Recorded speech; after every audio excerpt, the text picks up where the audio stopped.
Free socks. Squirrel. Hey, y'all. Hey, Spencer. We're swapped around. Huh? We're swapped around again. Yep, I know you do it on purpose.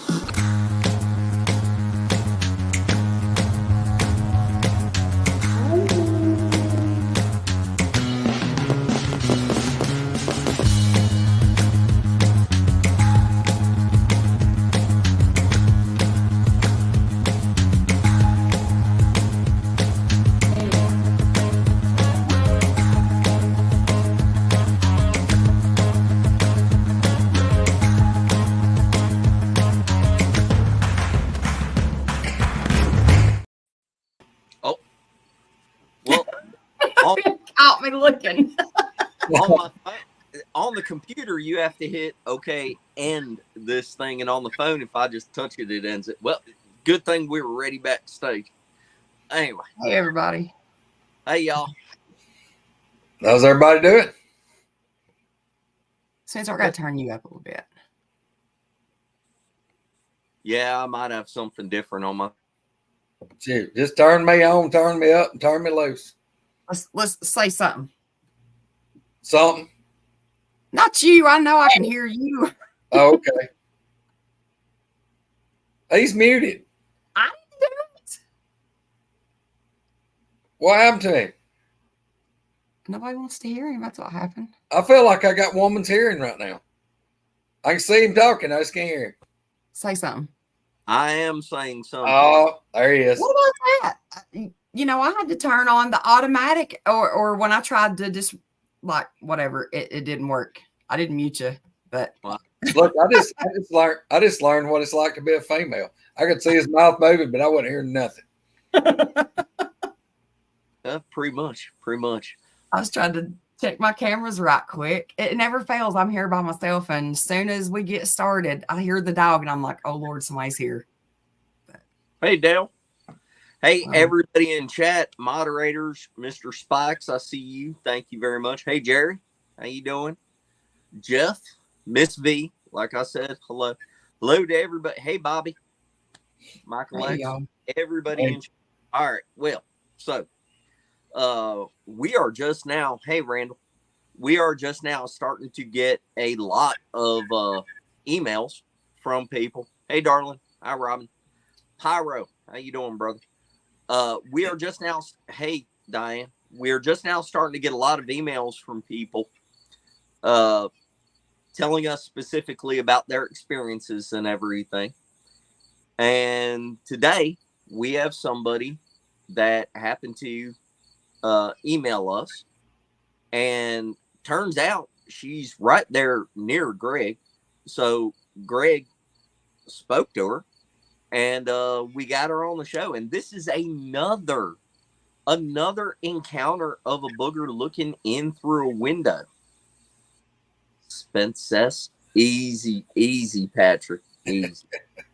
I can't. I'm sitting there smiling in chat right now. I can't see it. I forgot my glasses. Oh no. Some days, I don't know. And before I forget, Jeff Townsend, I hope he's doing better. Y'all keep him in your thoughts and prayers. Roger Williams, obviously our brother in arms right there. He's going through a tough bout. Ashby, Kevin Ashby, pray for him. He come through, was it one surgery and he has to have two more? Yes. I think one more. But look, all I can say is if Larry Porch III don't make it to the meet and greet, I'm gonna be upset. He said he's coming. He's gonna come. Yeah. Look, hey, I'm Miss Bobby Yance too. She's going through a lot and still trying to work with her shoulder and all kinds of different stuff. Oh yeah. Hey, look, Kevin, if you need my wheelchair, I don't need it right now, brother. I got two of them. I'll bring you an extra wheelchair. Hi, Sonia. Or Sonia, Yeah. how say it? Hey, we'll push you around for sure. That's right. Hey, think about this. Over where we're going to be, there's pretty good hills. Kevin, we'll get you some speed, brother. We'll shove you off them babies. You bring them both and we'll race them. I'm telling you right now, I will do it. One of our greatest pictures, though, as a group, is whenever Greg was still hemmed up at the last meet and greet, and he was sitting down, and we were all hugging his neck right there. Yeah. And Yeah. that Kevin, you're the next one, man. That's You're what I'm talking about. even in Yeah. Kevin, brother, I'll let you sit there and stir the big cauldron with me. We'll cook for everybody.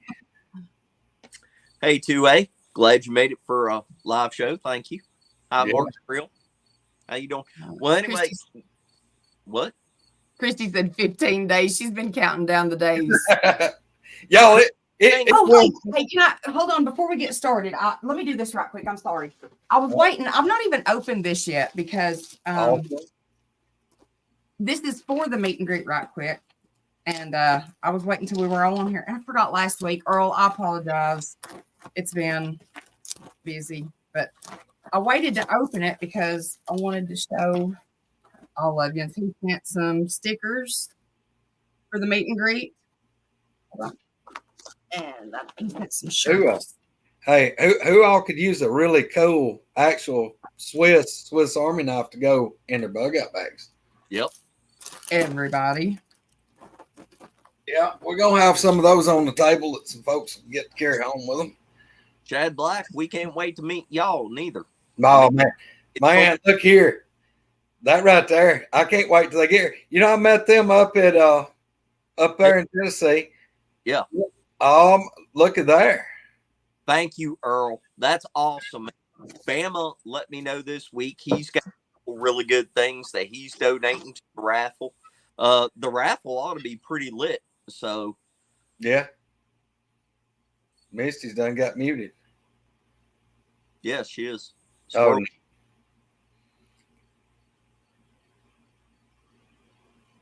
I done that so everybody didn't have to hear the plastic rattling. Wow, I really like the material of this shirt.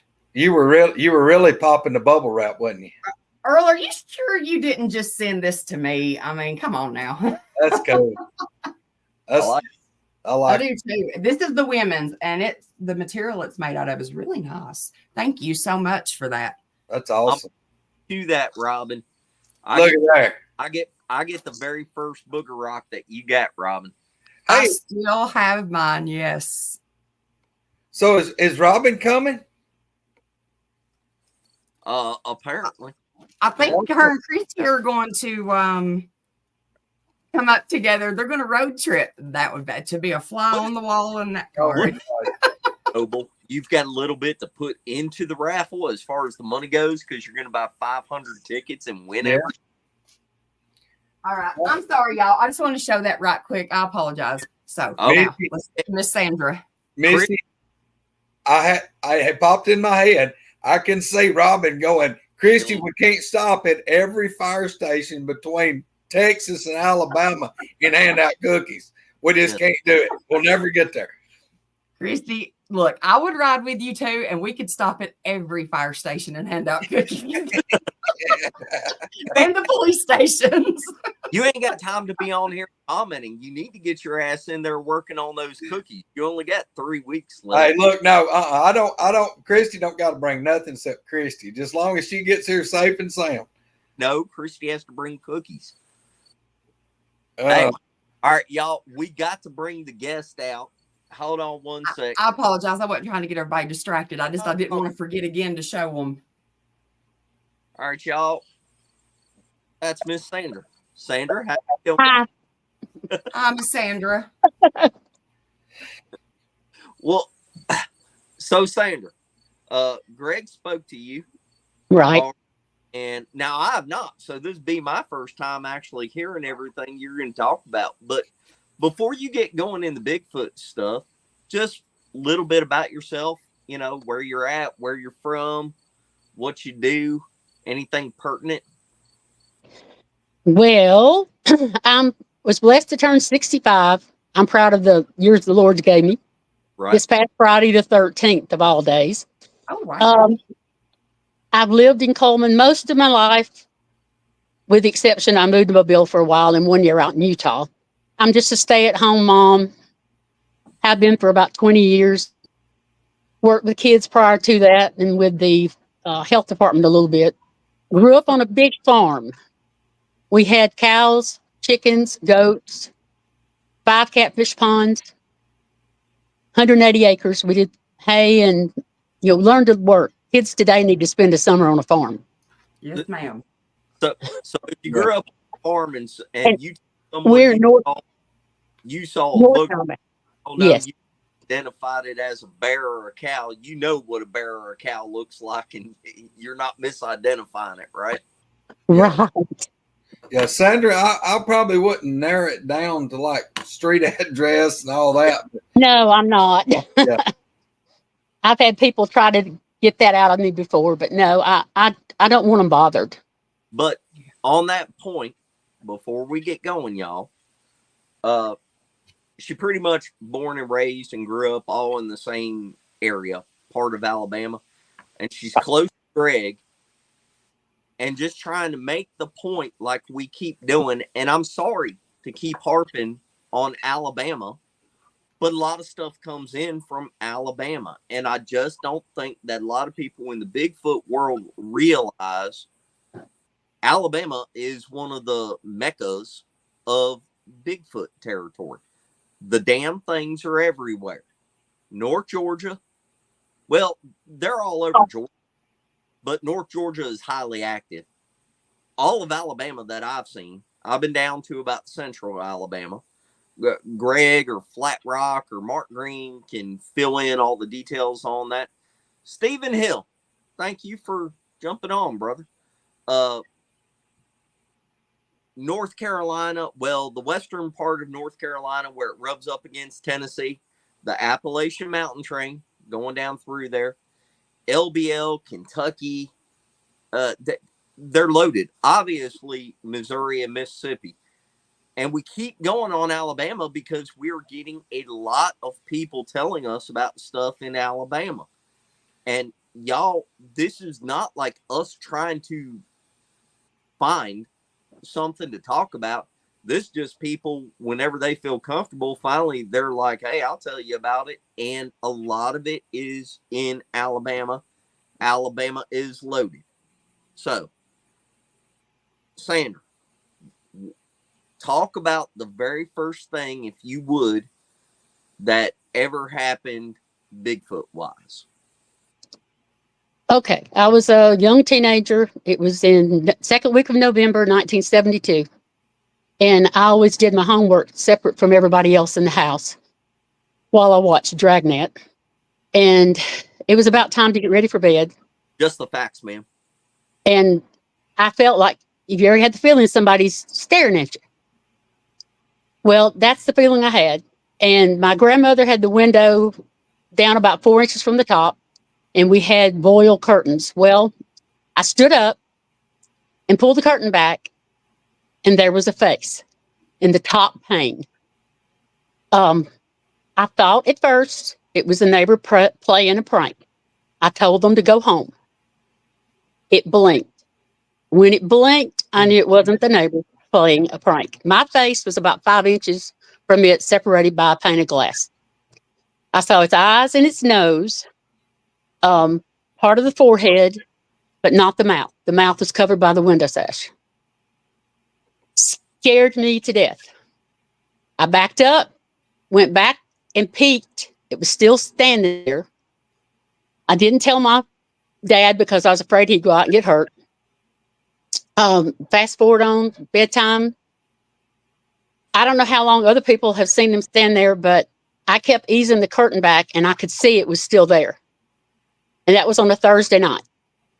Friday, I was terrified to coming home from school because I might see it again. Didn't.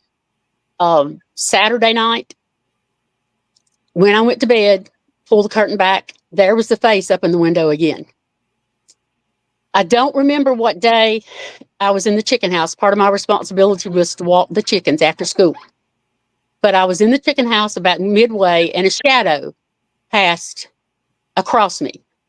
And I turned and looked, and I said neck, but like the shoulder area down is all I could see. It was black. And once again, it scared the bejeebers out of me. So I went and got in the heater room and watched it go on down the end of the chicken house. And we had the doors open, and it stepped into the end of the chicken house and the chickens kind of made a semicircle out from it, what they do. And it stood there for a while, and I'd keep peeking to see if it was there and then duck back down like I thought it could see me. And finally it turned and it walked down our fence row back towards our calf barn in the woods. One other night, the coming week, this happened over 2 weeks' time. It was back at the window again. Now, I told Greg, I went out and I looked below that window, and the grass was mashed down, probably 2.5 foot circular area, like something had been standing there and moving its feet around. We had shrubs like holly bushes and stuff in front of the house, and it had to get behind kind of a tulip magnolia tree area that grandmother had, but the grass was pressed down. Something of weight had pressed it down. Then the last time that I actually visibly saw that one, I'm assuming the same one, I was left at home while my mother went out to the field, and I looked out our front door. I watched her for to come home, and the neighbor's pond was very clear around it, and I saw it standing in the spillway and kind of looking down. You could see its head bent forward and all black again. I don't know how long it stood there, just a few seconds, I guess. And then it walked down the back of the spillway, and that spillway, the back of that dam, would have led into the woods and down toward the railroad track. And that was it from then. I mean, during my, years later, I'd get uneasy feelings going by the corn crib or by the worm beds or something, but I never saw another one there. But it left a lasting impression. I'm Look- sure. So, I want y'all to think about something. Think about what she said. It was 5 inches. 5 inches. That's like right here. And there's nothing between you and it but a piece of glass. Yeah. I don't want to be that person. when it blinked, I saw the outside, there was white around its eye. And I can tell its nose, it's like I told you, Greg, I called it a Neanderthal nose.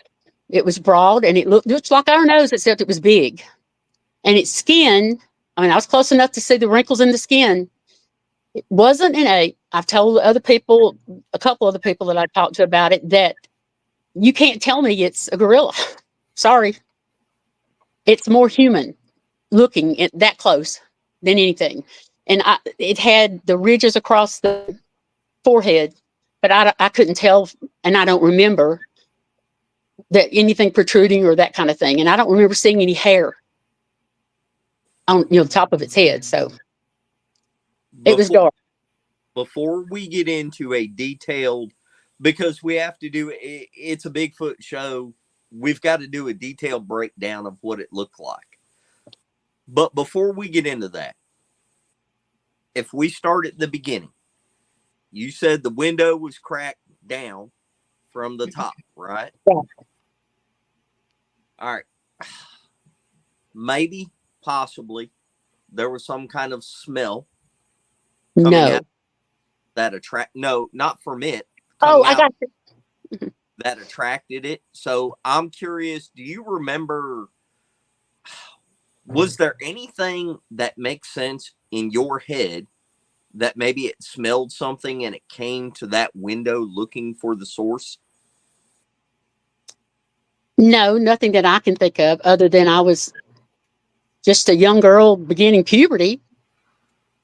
Seriously, that could have a lot to do with it, I think. Okay, well, I'm not going to ask because I think everybody is intelligent enough to pick up Exactly. on them. But a young girl starting puberty and the smell gets wafted out, and all of a sudden this thing is there looking in the window. So let's start from there. How high, roughly, was the window off the ground? I threatened to go measure. We had about 3 cement blocks. So I'm going to say the part of the window its head was in was close to 6 feet. Because it had to be at least maybe 18 inches above that to the ceiling, the way that house was built. And then you had 3 block on the outside then. Yeah, Right. So a typical home has 8 foot walls, ceiling. Mhm. You've got concrete block, which is 8 inches wide, or 8 inches thick, I should say. So 3 of those is 24. That's another 2 foot. So it'd be 10 foot up to the ceiling, but this thing was looking down in the window, right? It was not looking, it was like just standing there. I don't think it Okay. was bent or anything. It was just standing. But either way, it was between. Maybe it was more like 7. I And wonder that, if it was a young juvenile.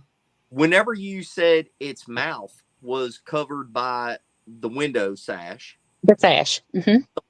how big do you think its head was? Compare it to something. Beach ball? Bowling Well, ball? no, bowling ball maybe. Because part of its head, like the side of the window was here. So a little bit of its head was, covered by the house. Because I was seeing from here, like the side over. But it was dark, so all I can say is I don't know what the hair looked like because it was dark. Now, I was a tall kid. I was 5'9" at that age, 5'9.5". And standing in the room, I was face to face with it. Or almost face to face with it, I should say, because I probably had to look up just a little bit. Well, Okay. yeah. So if you're standing in the room, if the house was built average, 8 foot tall ceilings, you're standing on 3 layers of block, which would be 2 foot. If you were right at 6 foot and you're standing face to face with this thing and that thing's outside, it had to be right at 8 foot. See, you're making me rethink this. Yeah. Yeah. I'm terrible with heights and distance, but I do know my height at that time because I was the tallest person in my class. Yeah. I mean, seriously, where Spencer's going with that, you're standing at the floor level. Yes. And if it's just a little taller than you, that's going to put it 6 foot. But you got to figure its feet are going 2 foot Down past those. Yeah.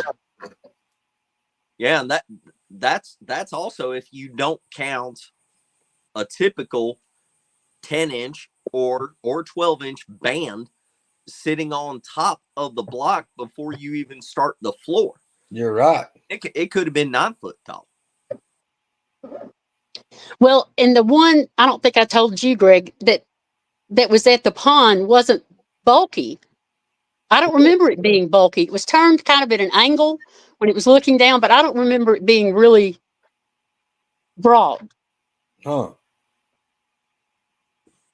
But all the ones you Close saw, my eyes today and still see that one looking in the window at me. yeah. But all the ones you saw, they were all black. All black. The face on the one in the window was black. Mm-hmm. Well, okay, I got a question. When it was staring at you or whatever, did it change its facial expressions or No, well, if the mouth changed, I wouldn't have known that. But it blinked. After I yelled, I'm sure it heard me through the window. When I told it to go home, I called their names and told them to go home. And all it did was blink. It didn't move or anything, just blinked. It didn't step back. It didn't lean forward. I can remember it just standing there. That's scary. We have to go. That's why I dropped the curtain and stepped back myself. I've never. This part of it one at a time. I hadn't got to talk to her. I'm curious too. Is what's going on? When you said it blinked and you saw the white of its eyes, before it blinked, could you see any white in the eyes, or were the eyes? No. I could just see that. I could just see the eyes were dark. I don't remember seeing. When your eyes are open, you can see part of an upper eyelid. Yeah. I don't remember seeing that. I just remember the eyes were black or dark. When it was that close to the window and it was breathing, could you see any moisture or breath on the window? No, but I wasn't looking at those lower panes. I was too busy staring at the eyes and the upper pane. Because I was just in disbelief.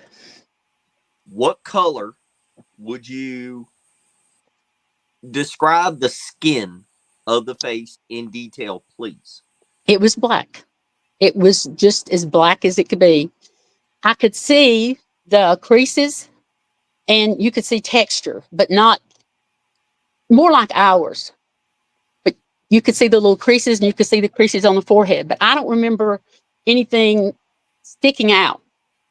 And I don't remember a lot of hair. Maybe I couldn't see them, but I don't remember a lot of hair on the eyebrows. And I keep reiterating it was dark, but I was right there in its face. I just don't remember that. Everything was black, and it was black and dark. What kind of light was in your room? If you're in the room and you're looking out and you got light on the inside, was it just regular standard light It was bulb? the old, like we had back in the early 70s. But not LED or real bright like it is now. Plus, the curtain was behind me. When I pulled it, I pulled it back, slung it over my shoulder. Yeah. So it was behind me too. So that filtered the light too. Now, when I put my foot up and would pull the curtain back, which I guess my grandmother thought I was crazy that night, I could see moonlight, and all I could see was its shape still there. Because the moon was south, I'm trying to think, way in there, south to southeast that night of where it was standing. And there was there was a magnolia tree, a tulip tree, and a pine tree immediately south of it. So a lot of outside filtered light was blocked too. What time of year did you say this was? Second week of November. 2 weeks after Halloween. So there weren't no leaves on the trees? Well, the pine trees had them all the time. Yeah. I really don't know about our tulip, and I don't know if the magnolia had dropped yet or not. So did you see the mouth at all? no. Did you I see? really wish I could have, because I'd like to see what type of lips it had, but Right. I didn't. But you said it looked more human than To me, yes. And I mentioned it to another organization, and they corrected me. I said, I was there. And you didn't see a pronounced brow ridge. I do not remember a pronounced brow ridge. I think I would have remembered that, because I would have associated it with a gorilla probably at that point. No. How many years? And I don't remember when I saw it standing at the distance in the chicken house, it having a cone head either. It was just rounded. That's another thing I've disagreed with for years. I do not remember a cone-shaped head. I've heard people say, I mean, I can't weigh in on this. I've not had a Class A visual like some people have, but I've heard several people say that from the front, it doesn't particularly look cone shaped. It looks rounded. And then from the side, it's where a lot of people talk about the forehead sloping back from the side. You can see a little bit of kind of a cone shape.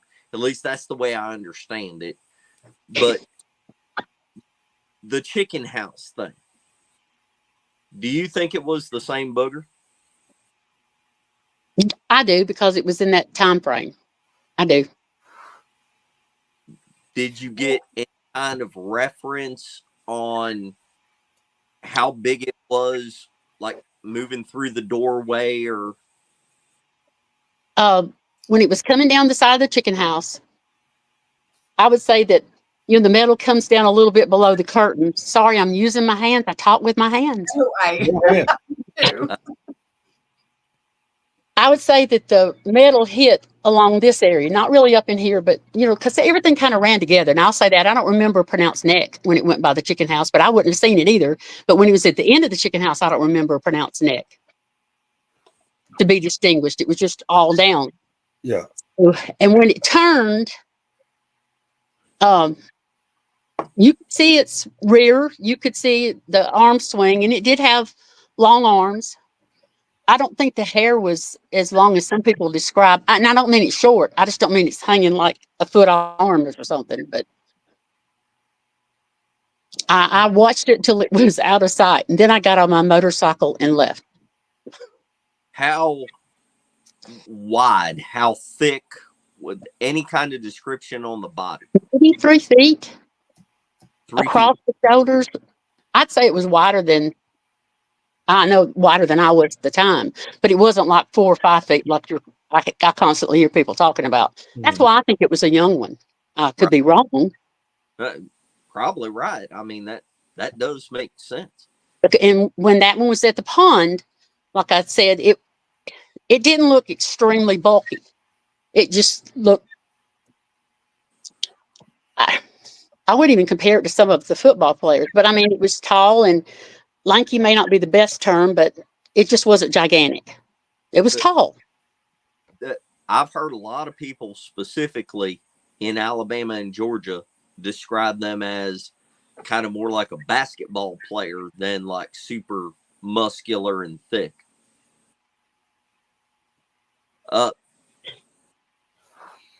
Any smells ever with any of the times that you saw them? No, when I've thought back about it. It took me a long time to talk about it, but I don't remember any smell in the house when I was that close to it. And honestly, in the chicken house, I wouldn't have smelled anything but the chickens. So I just now, think it's funny that she was that close, 5 inches away from it, and the window was cracked, and she didn't smell it. I mean, to me, in my mind, that goes into, because I truly believe that these things can give off a stink when they want to, almost like a defensive mechanism. But it makes sense that they don't stink all the time. Otherwise, all of the animals that they hunt would be aware of them. I think they can control it.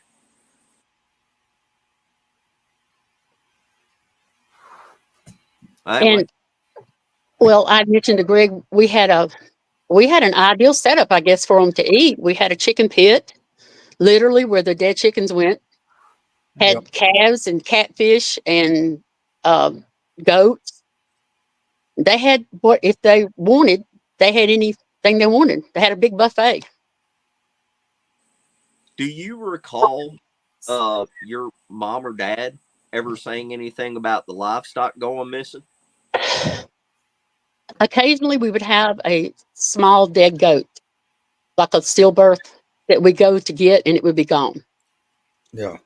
Not that often. And I don't remember Daddy ever talking about calves, what happened to them or what he did with them when we'd have stillbirth at the pasture. That's just something I don't recall. My mom, she didn't have much to say about. She dealt with the chickens, and that was it. And the area that everything was pretty close together. So I'm just amazed that nobody else saw it. But then it could go back to my age and other things in life. So I don't know. Well, go ahead, Spencer. No, I was just going to say that's another thing I was wanting to ask about, because how many other women was in the house other than just you and your mom, and on that side of the house or in that room?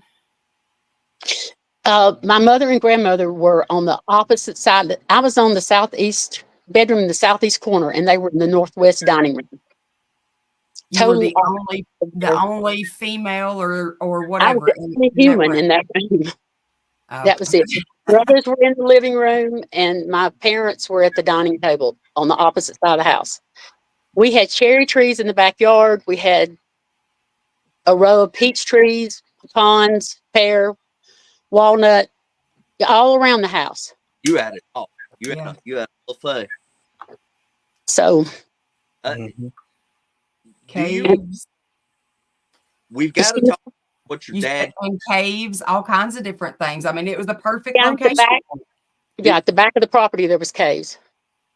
And before you go into what your dad told you about the caves, did your parents ever, or do you recall neighbors or anybody ever saying anything about boogers on the property? No, not on the property. I did tell Greg a story about prior to that. I don't know, 6 months, a year, we'd heard a story of somewhere in west part of the county, a church was having a revival, and they were singing, and one stuck its head in the open window. And they canceled the rest of the services This is what was told around the dinner table to us. They canceled the rest of the services, and the men went looking for it and never found anything. I swear, I think I've heard that somewhere before. Well, now Coonbo talked about the revival in Mississippi, but now I've heard a few people mention what Sandra's talking about, but I've yet to narrow down exactly. I've got a pretty good idea of where it's at, but I have yet anybody to actually solidify that it's where I think it is. But I think it's closer to you than me. Yes, exactly. Yep, it's close, and I've got an idea where it is. I've just got to get to the nitty gritty on the details. But see, Sandra, between me and you is where the family that was in the book that Tal Bronco done, the family that had the deal, and kind of similar to what you did. The family had been putting up with these things for years, had all kind of encounters. But one of the daughters, she had went into the chicken house. And while she was in the chicken house, about middle ways down, a booger actually came into the chicken house with her and approached her. And it got to reaching its hands out like it was trying to communicate with her, and it was jabbering at her. And she was like backing away and trying to figure out how to escape, because her only outlet was to go past the thing to get out. And the thing actually grabbed her on the arm and was like trying to hold her, and she ripped away from it, and it scarred her arm. She still got scars where this thing grabbed her. I would not be here today. Well, that actually happened. Wow. Almost midway from where you had your encounter and where I'm at. Wow. So yeah, there's a lot of stuff. But now, did anybody else in your family have a sighting of these things or anything, or was it just you? If Daddy had ever seen one when he was in the woods, he never said anything.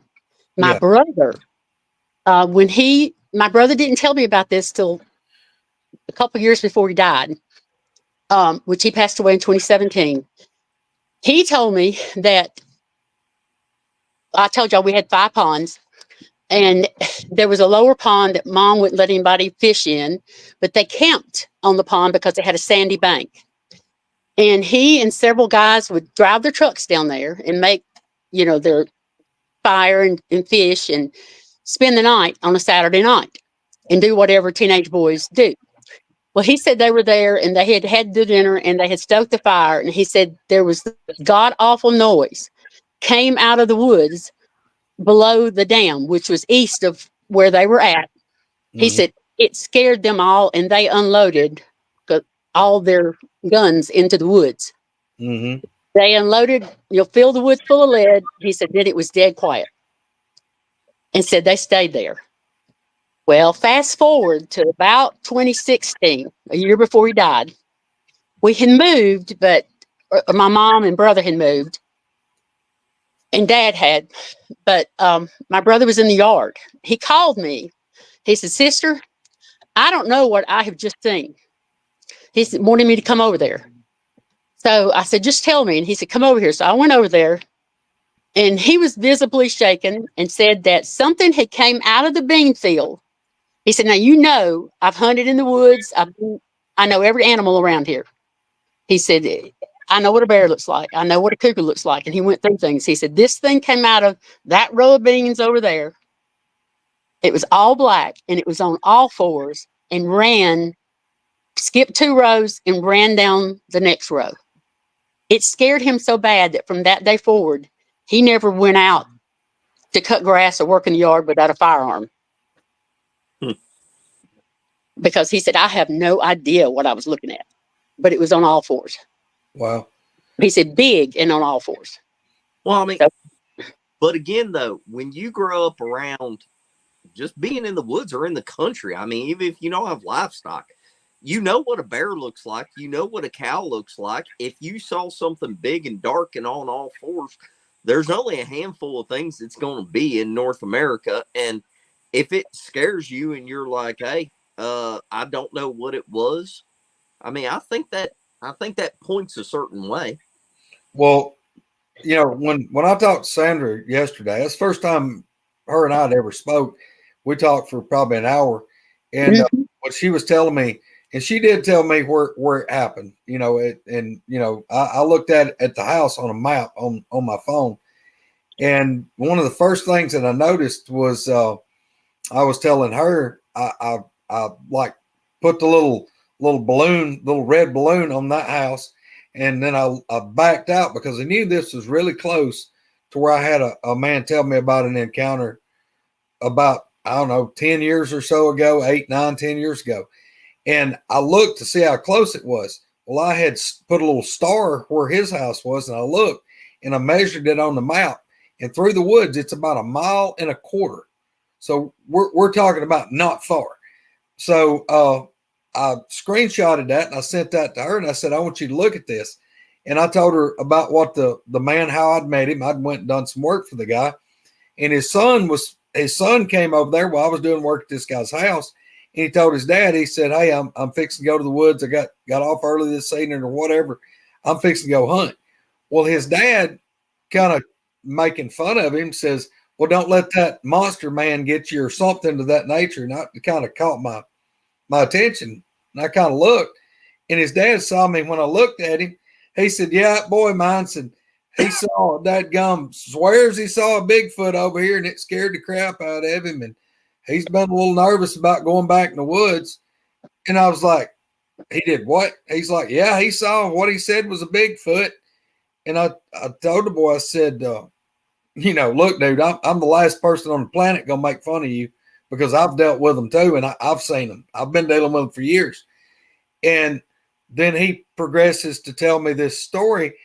And I was telling Sandra that, and Sandra goes, oh, yeah, I know him. They go to church with us. And yeah, I know exactly what happened to him. And I was like, oh, my gosh. She named the man, told me where his house was. And I was like, yep, that's him. And on a map, it's about 1.25 miles from the farm she grew up on. And I thought it was interesting when they told it. See, I heard the story 2 days after it happened. They said the Bigfoot was yipping like a coyote walking up the deer trail. Yep.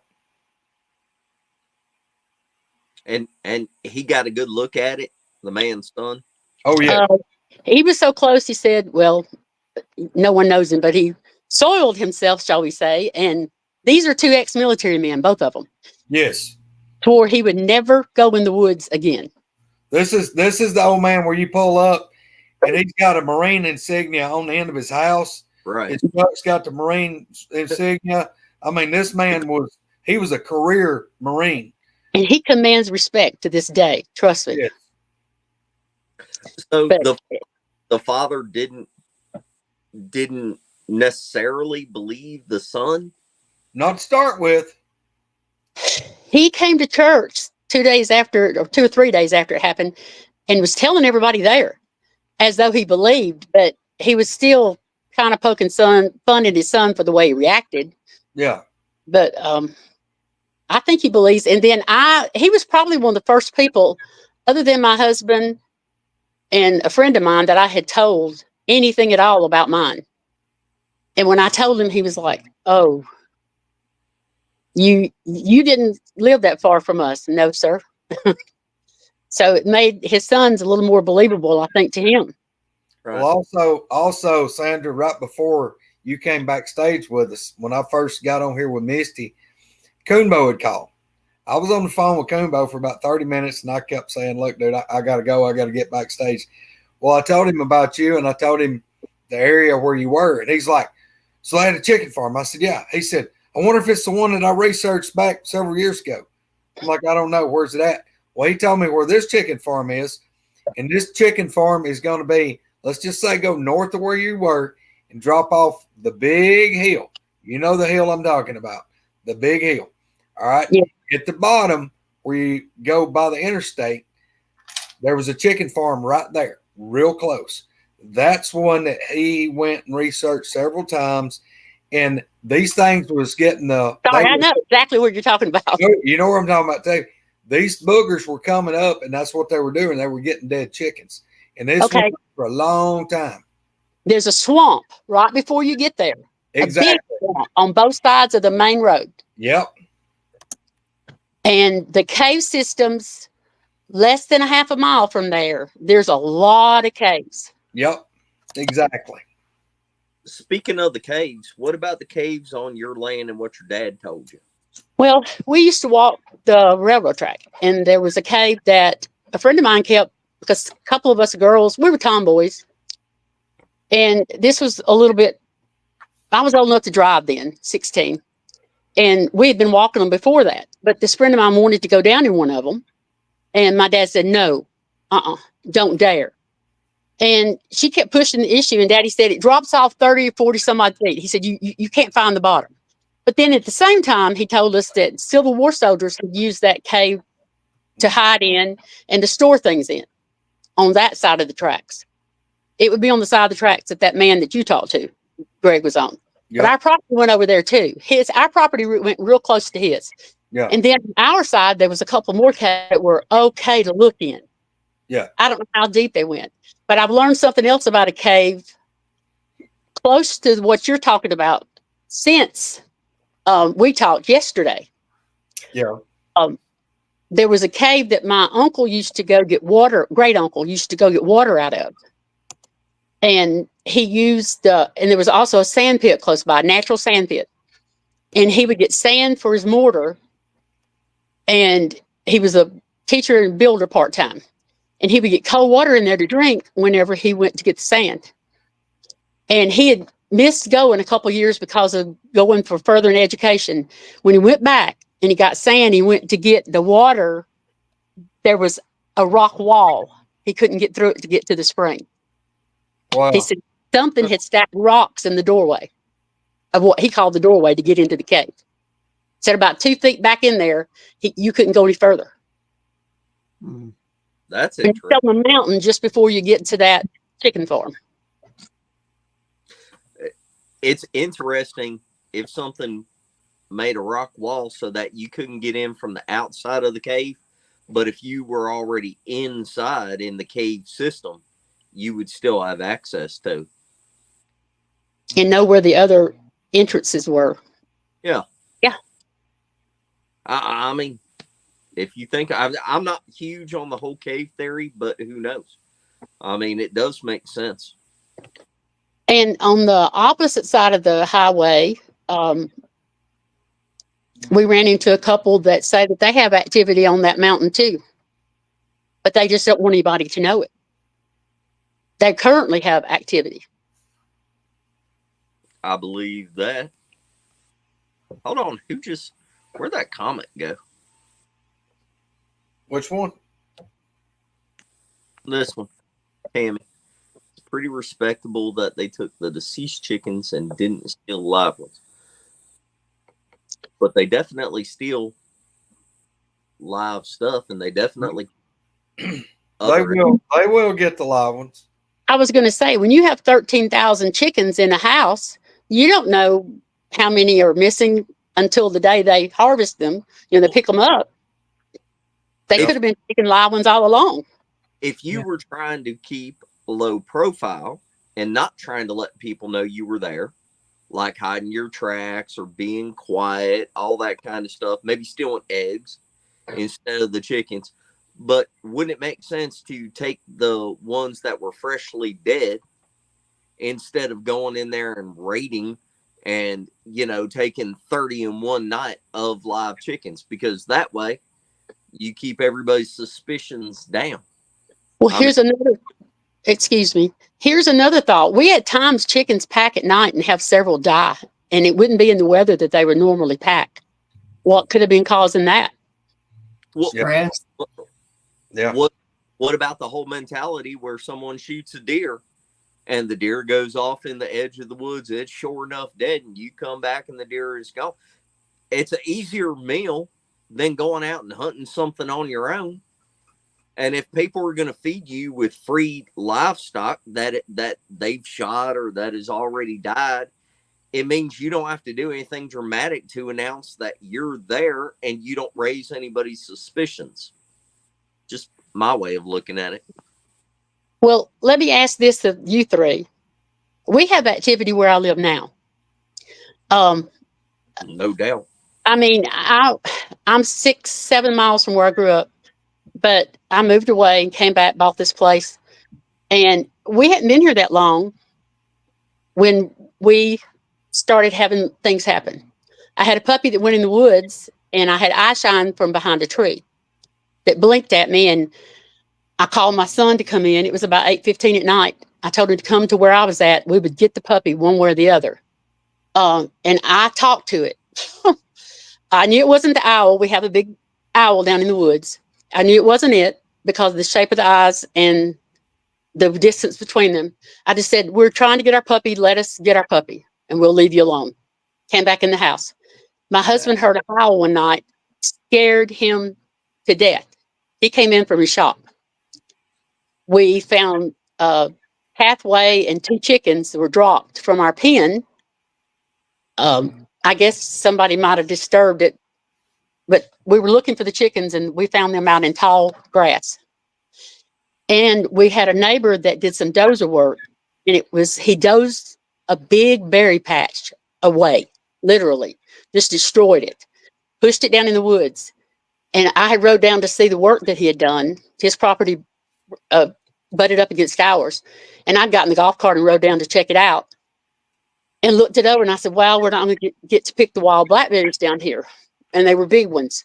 And the next morning, we went out and looked, and there was an upside down tree. I forgot to tell you about that. Now, it's crazy is I did not take a picture of this. I could kick myself all over the world, but it was not a huge tree. It was a cedar, maybe 10 feet tall, a dead one that was upside down with the roots on top. It was stuck in the ground? It was stuck in the ground. The top of it was stuck in the edge towards our property from where the guy had dosed things down in the woods. I thought, well, I guess he ticked somebody off for tearing at the berry patch. Ah, that's awesome. We need Kumbo So, on it. And I've had a greasy handprint on the side of my car. And my son, I was telling Greg, I've had health issues the past year. So I sent him out to take a picture of it. And he stuck his hand over it. But it cracked the glass on the side of my car about 2.5 inches. How big was the handprint? Yeah. It was bigger than my husband's. And his hands are probably about like yours, Greg. Whenever you say greasy, can you describe the greasy to some degree? Just like extra oily. You know, I shouldn't say greasy, I guess, but like just a lot of oil. But it was, you could see, I don't think I sent you that picture, did I? I'm not sure, Greg. But I don't think so. you could see the heel of the hand and the fingers, and it looked more like the handprint was coming down from the top of the car. And where the heel of the hand hit the car, the glass was cracked about 1.5 inches, 2 inches. All right, first of all, what do you mean by cracked? Like the window was rolled down, or it actually broke? No, I mean it broke the glass. Wow. Whenever you say from the top of the car, do you mean it reached The roof of the car. the roof? Like where it's a Ford vehicle, kind of like a station wagon, but it was right there where the metal stopped and the glass started. Is where the crack started and went down about 1.5 inches, 2 inches. So and its hand spread out, but I didn't get a good picture of that. I do have a picture of a 17-inch track. Well, I mean, I believe all this stuff. I know the area, but whenever you said your husband got growled at, what was that? Howl. He was out working in his shop late, and we had been talking about it. And of course, we were watching that first Bigfoot program on TV, and they were playing the Ohio howls and things like that. And I was in the house. We were having a late supper, and I was in the house cooking. And he came through the front door. And he said, "Did you hear that?" I said, "No." He said, "You're kidding me," because the window, the kitchen's back of the house toward the woods. I said, "No, I didn't." But I had a lot of noise going on. He said, "It was one of those howls like they played on TV." I said, "Are you sure?" But he was visibly shaken. And he's heard more than one. And my son has seen, I'm jumping around and I apologize. My son was going to the shop one night to close the shop up. And a solid black head and shoulder came around the corner. He screamed and ran toward the house, and it turned around and headed toward the woods. And then we were looking out the indoor at our house, and he saw something trying to get in my shop building, and it was all black from the back. He thought it was somebody in a black jogging suit. And he opened the door and yelled, "Hey, what are you doing?" And it had one foot up on the steps and one on the ground, and it turned and ran between two of our buildings. And he took a picture of it and then dropped his phone. But it was 11, I measured it, it was 11 inches. But it was a weird footprint. The big toe stuck out. It would be like you took your fist and your big toes, had your thumb sticks out. Well, then over halfway down, then there was the toes lined up. It was strange looking. Like a monkey toe. Yeah. So, and I tried to curl my toes to make it look kind of the same way. I couldn't do it. But that happened out there. So we've had knocks. We had a knock last week. Has your house ever been slapped? Yeah, it's about 11:30, 12 at night. Is it on y'all's bedroom? No, it's the room where my son and I, it's in our den. And if the dogs we kennel our dogs at night in the house. And we have a dachshund, and if y'all know anything about them, they bark. You let that slap hit that wall and that dachshund shuts up, and you never have to worry about hearing it again. Speaking of which, something else before I forget about it. I know everybody that's watching this show is like, this show is just all over the place. That can't help. This is how I'm talking to somebody for the first time.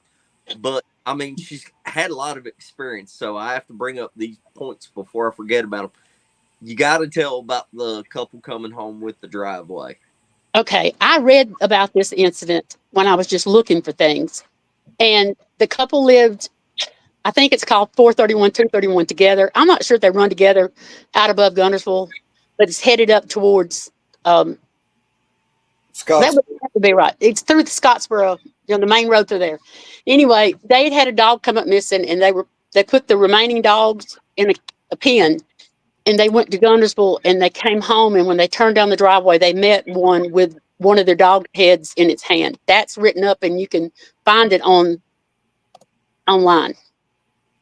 Do you might have been the BFRO? Or the I don't think so. It was just a Bigfoot story from Alabama, because there's not that many that the BFRO has on there about Alabama. Well, the BFRO does not. This is one of the many. I'm not going to say anything else. There's one of the many reasons why Spence feels the way he does about the BFRO, but they don't. They keep a lot of the stuff to themselves. They don't make a lot public. They change facts too. I'm sorry, but I went and spoke one night several years ago, and it was the first time I decided to get up and publicly tell anybody about it. I mean, my mother had laughed at me and told me I was a liar. My brother believed me. Best friend said I was crazy. But I know what I know. And I decided, and I was the last speaker up. And I was very nervous, shaking. And I told them. And there was some guy there talking about being the closest person. He'd been the closest person to ever get to a Bigfoot. And it was so many inches. And I was like, I got you beat. But after I finished, somebody in the audience said, "Can you tell us exactly where this was at?" And before I could say anything, the guy stepped forward and named an area close to me. And then he took over as if I had talked to him, and he'd never seen me in his life. Hey, let me go to some of the comments right quick before we get too far in. Let's see. Sharon said, with the fact that Sasquatch has similar facial features to us, do you think it's possible they have a better smell sense than us? Guys, I apologize. I don't have my glasses. You think they can smell better than us? I would think so. I mean, look at a dog. Heck, a dog can smell how far down in the ground or away or just. If the theory that we mentioned earlier about the one coming to the window is true, yes. Yeah. Let's see. Tom says, I can't imagine going through that as a child. Terrifying. Well, going back to the smell, I know they smell really they can pick up on smells very good, because I've had them come in around me being in the woods, and they would never do anything till they got downwind to me. And look, most of the time I was even covered up with, with scent killer spray and stuff, but they would get downwind to me and they'd pick up on it from, several yards. Hey, Greg, you're one of the very few people I've ever heard describe. Now, I know what I've smelled, and it's different than what a lot of people talk about, but you're one of the best people that I've ever heard describe the actual smell when you do smell it. And it's been a while. Why don't you go over that again real quick?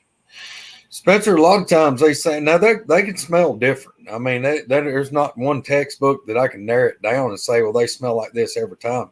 Not that. Yeah. The other part.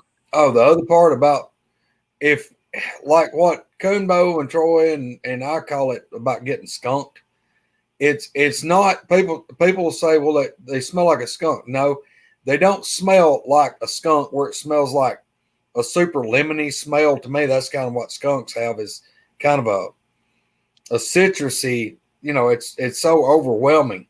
But no, these things it's like if you get skunked, and this is what's so crazy and so weird, it's like the air is oily. It's kind of like, reminds me of like diesel fuel. You can smell something that's got a putrid smell, but it's just like, this sounds weird. It's just like you'll smell something and the air's just normal, or you smell something like diesel fuel, or tell you what, when you got a kerosene lantern or a lamp burning and you blow it out, you get, it's nearly like it gets like you breathe it. It leaves a film like in your mouth. It's like it gets stuck inside your head and you can't get rid of it. It's not smelling something bad. Yes, but it's like the air's got a texture like an oily film just floating in the air. And y'all, I've had these things that I'd be easing through the woods, and you wouldn't smell anything. I'm talking about nothing. And you take like another step real slow, and it's like your face goes into a puddle of something, and it's like just instantly overwhelming. You don't get just like a little whiff, or just like am I smelling something? No. It's like you've stuck your head into something, and it's like you can step back, and it's like it's gone. It's absolutely like it's hard for me to explain, but that's. And something that people talk about a lot too is like, hey, they walked into and hit that dead animal, wet dog feces kind of smell like a wall. Let me touch on this real quick, just because now I'm in no way an expert on this, but I'm going to tell you the only 2 times I've ever smelt something. A lot of people are like, hey, I didn't smell it earlier, and then I did smell it, and if it was a dead animal, it had been there the whole time. Or they're like, the smell was there, and then the smell went away, and if it was a dead animal, it would still be there, right? What Greg is talking about, and what I've experienced as weird, it's almost like there's a perimeter, like a location, and if you go beyond that barrier, you smell it.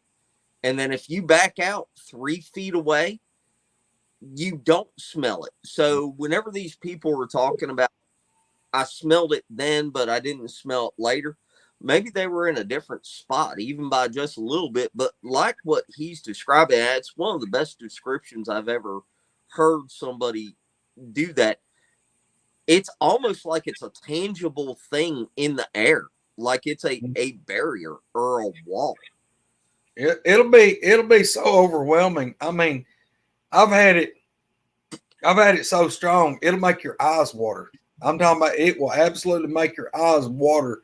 The smell is so stout. And y'all, I've had it a lot of times.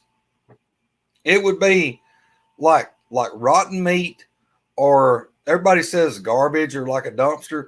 But to me, it was more like a rotten meat and like a strong musky, like a livestock, like a horse, a sweaty horse, and rotten meat kind of rolled up together. And it's putrid. It's horrible. Mine was like garbage and urine and musk. Yeah. Like a horse on 100-degree day that's sweating, amplified by 1,000 mixed with piss, and just like so strong it would make you want to gag. I mean, it'll have some definite qualities of like horrible. Well, look, everybody, I'm in the South. Go to Walmart or the dollar store when it's 120 degrees and gets next to some women that ain't put their deodorant, or some dude that ain't ever had deodorant on. It'll be a strong body odor mixed in with it too. That's what mine was, Gary. But it was urine. It was more of the urine smell than almost anything else. But it was horribly strong. Horribly, yes, ammonia. Yeah, exactly. Yeah, it'll be like and y'all, it's Wanda. Look, Wanda had never smelt one. And that Christmas when we were right here, we just got done with this man cave. It's when I was broke up, just broke my leg, was in a wheelchair. And look, it went from not smelling nothing to even inside this cabin. Wanda looks at me and goes, "What is that smell?" And she was in this room, and she was here in the living room, and I was in the kitchen. The smell hit this room first. And then when Alan opened that door, the smell flooded from outside. It just flooded in here. And when I smelt it, I looked at Al, I said, and I was trying to be quiet. I was like, "You know what that is?" He goes, I said, "There's one close." He's like, and I'm sitting here thinking, okay, I've got Wanda, Colt, and Abby, me and Alan, and then my brother, his wife, and their 2 kids. And everybody's fixing to leave. Well, to leave, we got to go outside. And that's when I'm like, oh no.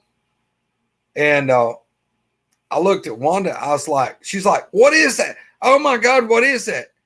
And I said, "That's a booger." What? I said, "That's what a booger smells like. There is a booger right here." Well, what we going to do? I told my brother.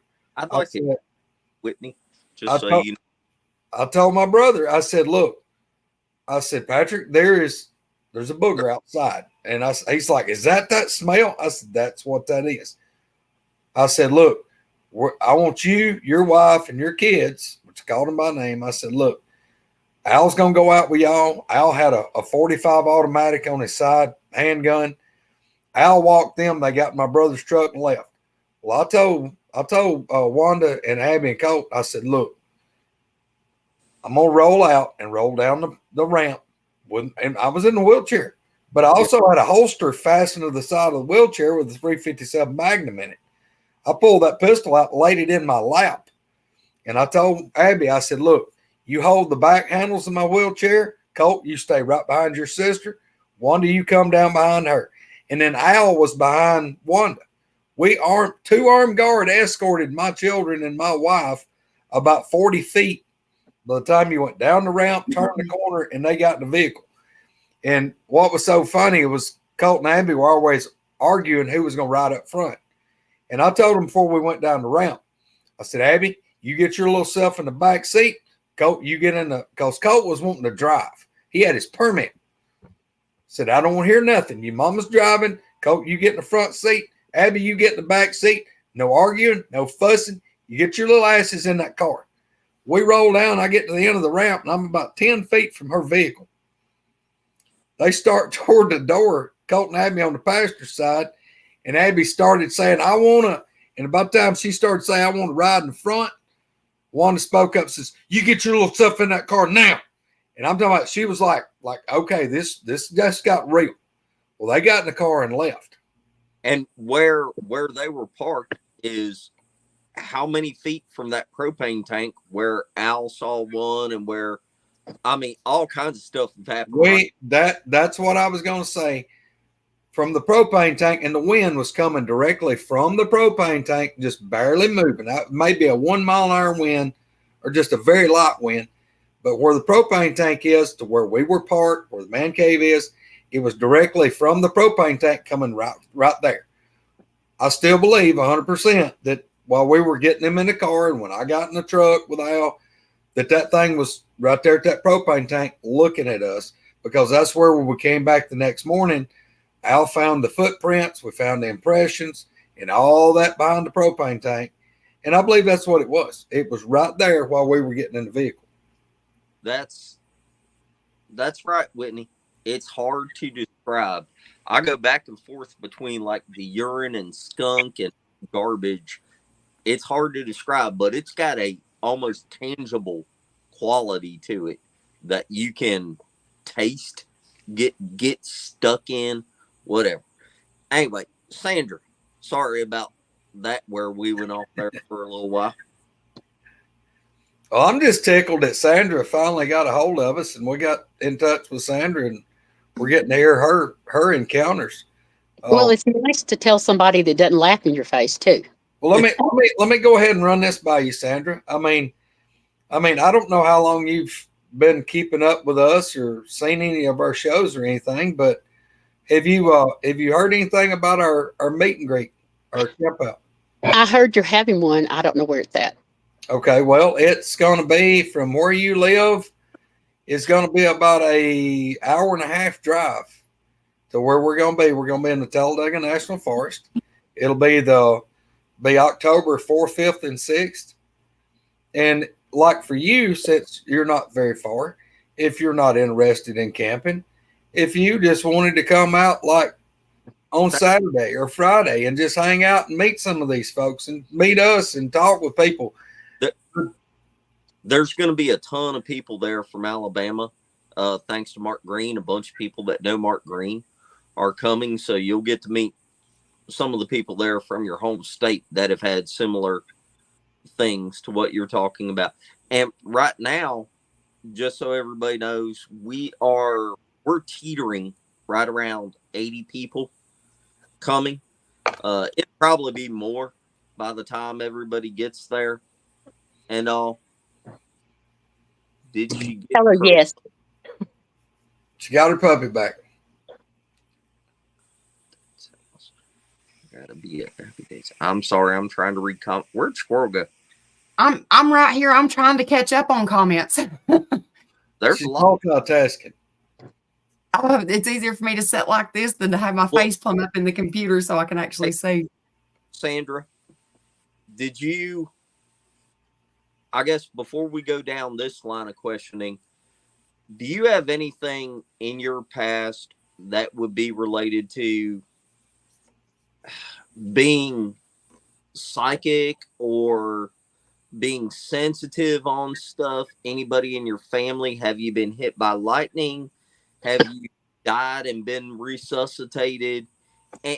Anything like that? No, as far as lightning or anything like that. Now, my cousin and I used to say that we saw my grandfather walk from his bedroom to my father's bedroom in the house that I was living in. I had mixed feelings about things like that, but you know, I was shocked when I said that I thought I saw Granddaddy go from his room to my dad's room. And she said, well, you're not the only one in the family that sees Hubert. And I was like, Wow. but That shocked me. I had, you know, I Hey, have Cam. a flash. I didn't tell Greg about, I don't know if it's an actual memory or what, but I have these flashes of seeing another one when I was older, a little older, still on the farm. That's he was tall enough that he had to bend his head down to stand in a lean-to we had on our barn. I keep wondering if that's my subconscious trying to tell me yes, you saw it or what. But it was a big boy. That's all I can say about that one. If that's true, it was a big boy. That's what I mean. I can see it. I can close my eyes and see it. But Well, go ahead. I got to interrupt for 1 second, but I got to go ahead and throw down my heartfelt thank you to Kim Buckner for turning loose another Steve Lilly. Thank you, brother. Hats off to you. I'm sorry. Go ahead. No, one other thing about the neighborhood I'm in now, we had a neighbor that rented. He was from Michigan. I don't think I told you where he was from before, but he rented a bedroom from an older lady, and he would sit out late at night and smoke. And I was over there one evening and nobody else was around. She'd gone in the house, and he asked me, did I ever hear or see anything strange in the woods behind our house? And I said, I kind of smirked. I said, what you talking about?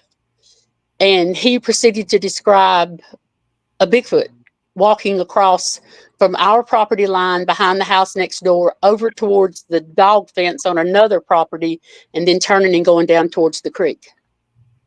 And he said it was regular occurrence. And see, around 11:30 at night, he said it was anywhere between 11:30 and or 11 and 1.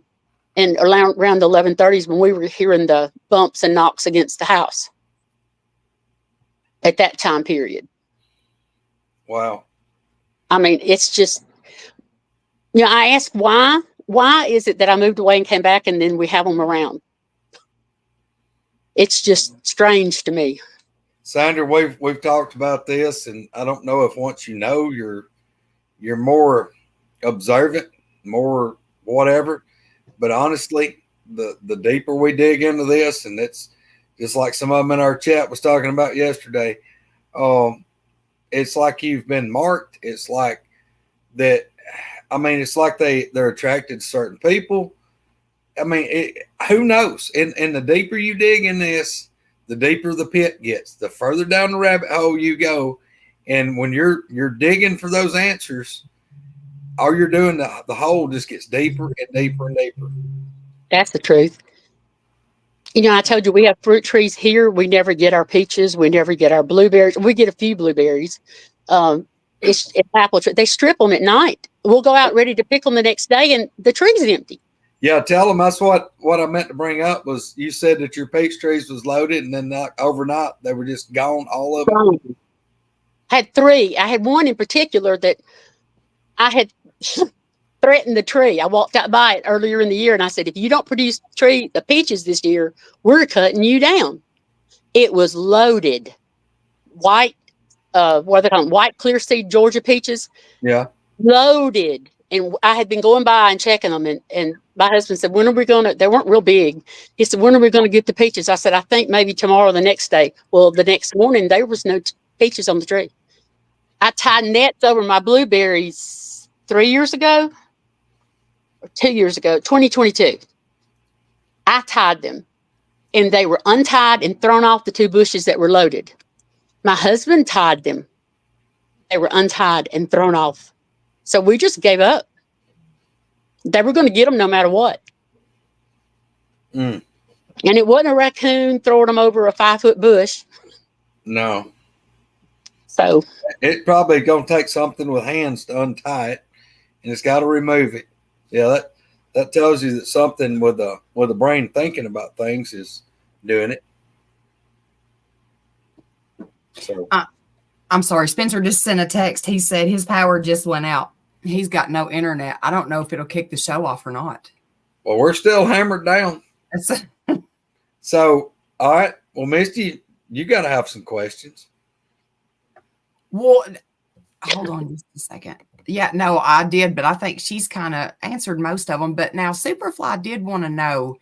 He said, what kind of health problems did you say you'd been having? And could she say if she's had anxiety from them? And he said his wife is having some serious problems.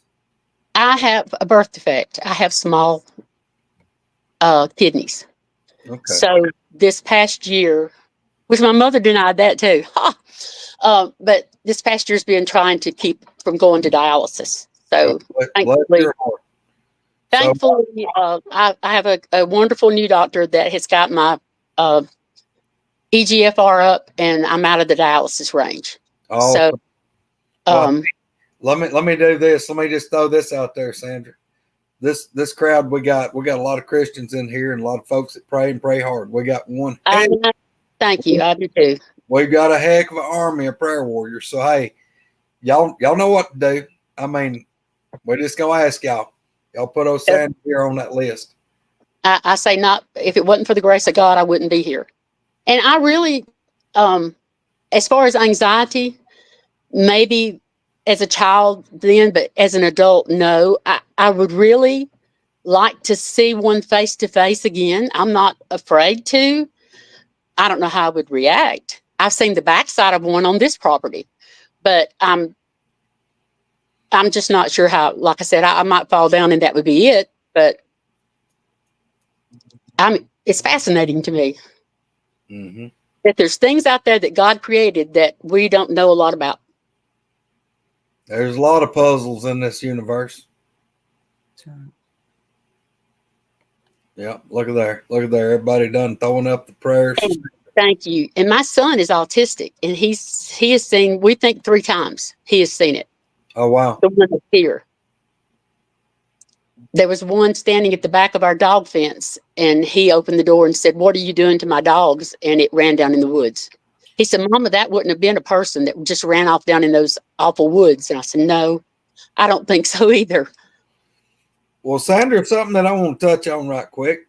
You have never done a podcast or anything like this before? No. Okay. Well, we got a lot of folks out here, and a lot of them will come on and they'll talk with us, but they're worried. And I got it. They're worried about coming on a podcast.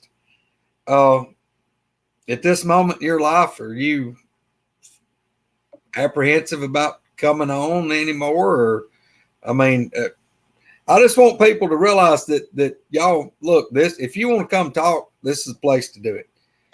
We want everybody to feel welcome. We don't want anybody to have any worries. And and I know what it's like. I know what it's like to come on when you got something to tell that that you risk ridicule. But y'all, just like what Sandra's doing right here, she's coming out and talking about it. And I promise you, Sandra, there's people out there right now that's been in your shoes, been in my shoes, and they don't have anybody to talk to. And like I always tell everybody, that's why I finally decided to come out and talk to people, was because I knew what it was like. I knew what it was like to fear the ridicule and the criticism. And then I saw people that was coming out, and, I thought, well, that helped me listen to their story. So it was my turn to help people by them hearing my story. So I appreciate you coming on with us. I really, really do. I appreciate you giving me somebody to listen that understands, and like I said earlier, that's not laughing and saying, "What were you smoking?" That kind of thing. Mm-hmm. To the peach trees and blueberries, about 45 feet from the front door. They're just at the perimeter of our lights, like our cameras. We have cameras up now. Yeah. And we don't, they don't trigger the camera because of where the distance that they're away. And the one that I saw the back of is just because I needed a breather from my husband has a mild form of autism too.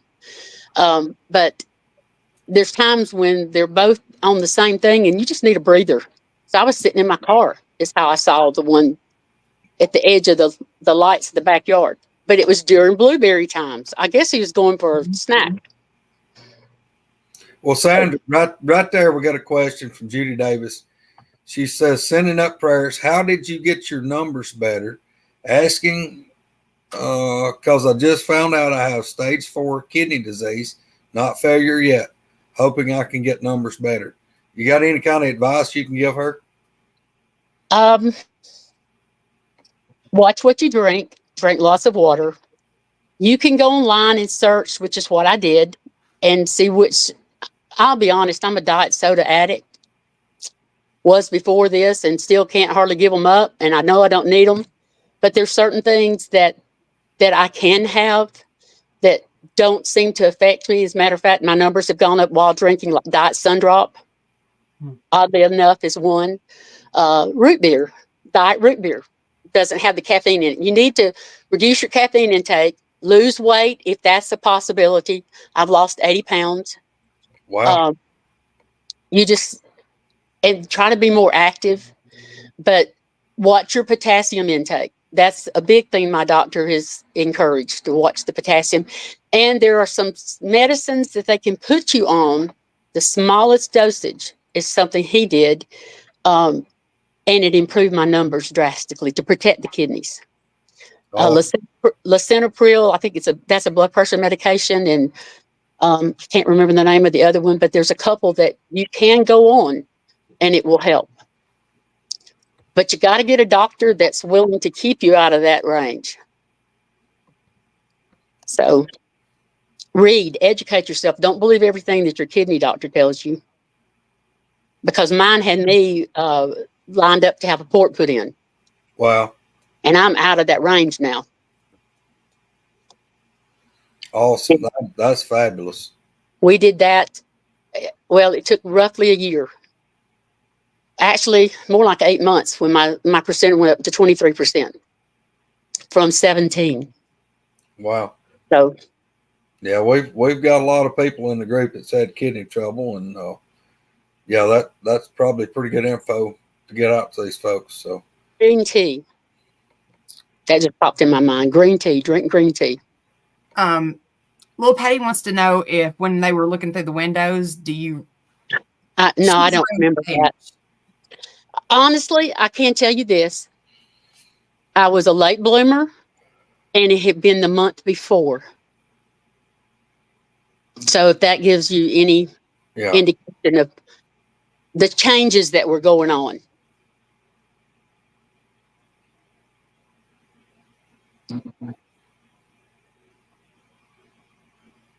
Berberine is a natural and acts like metformin, is also an anti-inflammatory. Chromium and cinnamon levels blood sugar. I'm lucky not to have diabetes. Burdock root as well cleanses the kidneys. That's, we were talking about the dandelion root and the corn silk. There is chaga. Chitosan, it's used overseas to treat kidney.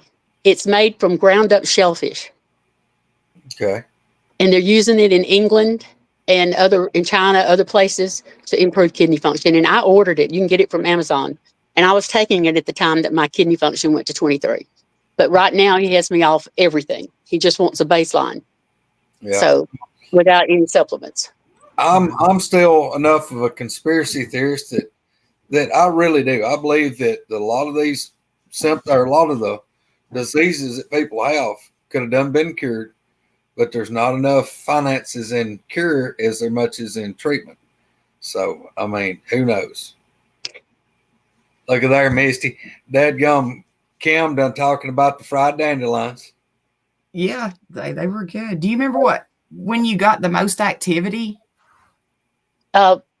Spring, late spring into early summer, and then fall.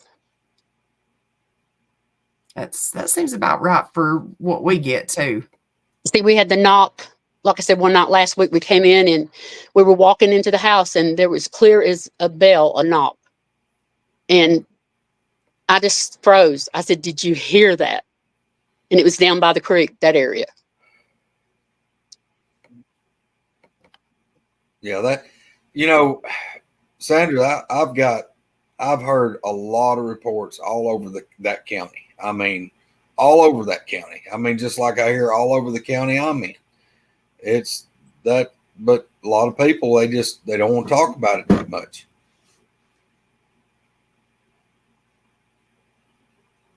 I've heard that too. Metformin caused somebody else's that I've heard about. Yeah. Hmm. Oh, look, I ain't gonna lie. Misty's done got me taking a bunch. I go raid the dadgum up there in Coleman, and Sandra probably knows where it is. There's a friend of mine owns a health food store, and they sell all kind of herbs and all that stuff. I went in there the other day, and I come out, and I had a sack full of stuff and an empty billfold. I've been eating enough herbal stuff, dadgum. I've got all kind of crap over here, and I don't know. But Misty, she's our super tincture fixer-upper. Hey, I'm telling you, if people don't realize, if you can go natural and it actually helps. I'm sorry, I'm trying to talk and read the comments too, but if you can actually do it and do it natural, antibiotics, the doctors a lot of times won't tell you how bad taking antibiotics and things actually really are for you, for your gut health, for your mental health, for your kidneys, everything. They And you build up immunity to it. Well, it's they just put me on a sulfur drug, and my kidney function went down to 9%. wow. Well, that's just like the natural antibiotics and like real pure honey. Pure honey has got a lot of antibiotic properties.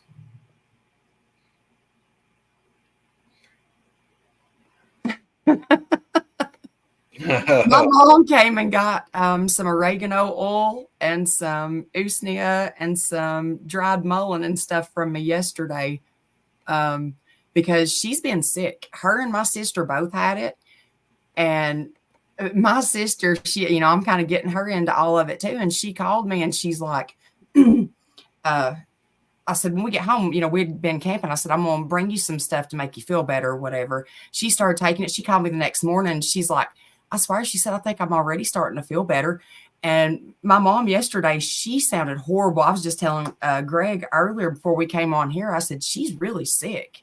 And she said, Caitlin got it before I did. And she said, and she's already over it, been feeling better. And she said, I'm still feeling bad. I said, Mom, just try it. I said, if it don't help, what's it going to hurt? I said, none of it that I'm telling you to try is going to be anything that you can't take or, it's literally natural oregano oil and natural antibiotics, stuff like that. And I'm telling you, it will. I've not been to the doctor in going on 2 years probably. And I keep sinus infection 3 to 4 times a year because I bush hog, mow, garden, all that. And I've not had to deal with it one time so far. Well, I'll tell you, Misty, I don't think I told you. Tuesday, I went by the store and I picked up a big old container and it's like beets, like gummies. It's like a beet gummy. And it says take 2 a day. I started on those. And believe it or not, something since I've been taking them is like pick me up. I mean, I felt better in the last couple of days than I felt in a long time. I felt better on that ground up, like I was talking that seashell stuff, though. Yeah. Made me feel a lot better, just overall. I just saw Dixie Crypt had said something. Yeah. Yeah. Been in here with. If I could have found out how to talk to get in touch with him, I would have probably told him my story before you guys. Well, look at there. Cam, we beat you out, brother. But hey, look, it ain't too late. You can still send Cam your story. Yeah. Yeah. Look, He's in here. yeah, Cam. Hey, look, Cam's our hero. Let's see. Y'all, if y'all only knew that how many times Cam has talked me to sleep when I finally do go to sleep.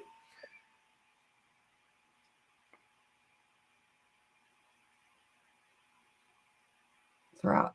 Yep. Hey, look, and like Cam's comment a while ago, food, y'all, this food that we go to the store and get is poison. I mean, we might as well be getting a teaspoon of rat poison every time we go eat. Because when you pick up a container and you can't even try to pronounce, 80% of the words that's on the label, the ingredients, that's not good. Everybody knows it. Well, when they have to put a word on there that is this long and you can't even pronounce it, that ought to tell you something right there that they don't want you to know what it is. Yeah. They have to add all these. I know y'all have had to seen this about all the dyes, the dye that they put in the foods, all the different, like the color, the red dye is supposed to be like cause all kind of problems. And yellow too. Yeah. All I can tell you is they need to cut back on adding anything to Slim Jim and beef jerky because look, I ain't giving it up. Make your own. Oh yeah, I do. I make a lot of it my own. Myself, a lot of it that I do is I don't use beef. I just use deer meat. But yeah, the only thing about deer jerky is anybody finds out you got it, you just about have to protect it with a gun. That's right. Out west, we had antelope sausage and jerky. Awesome. I know that what was it? Was that deer meat that they brought? That Bud Bud and and Angie brought. the sausage or whatever with the cheese and stuff in it. Man, that was good. And I don't even like deer meat, y'all. Like, I'm really weird about it, but Greg and Bud and Angie literally make the best deer meat ever. Well, I mean, I grew up on it, and honestly, we don't buy ground beef ever because Lord blesses me every year with enough deer that it gets us through the year. I mean, and usually we'll have some left over, and I'll give meat away, but we if my kids, if I cook regular beef like burgers and stuff, they'll look at me like, Daddy, you don't love us no more. What's wrong with our burger? I mean, wait, because that's all they've grown up on, and that's all I grew up on. Really was wild game. But I love it. I'd rather have it, and it's way better for you than the meat you buy in the stores. That's right. Cam says venison is the cleanest meat you can eat. That's exactly correct. I mean, 100% dead on. And look, Kim, they ain't nothing. I mean, deer meat, I love it. But brother, when you get somebody's done killed a big old gobbler, and you can fillet that big old turkey breast off there and then cut it up in little fingers, batter it up and fry it, that's a delicacy. Oh my God. Anybody that ain't never had battered and fried wild turkey breast, you ain't lived. I like it barbecued and grilled.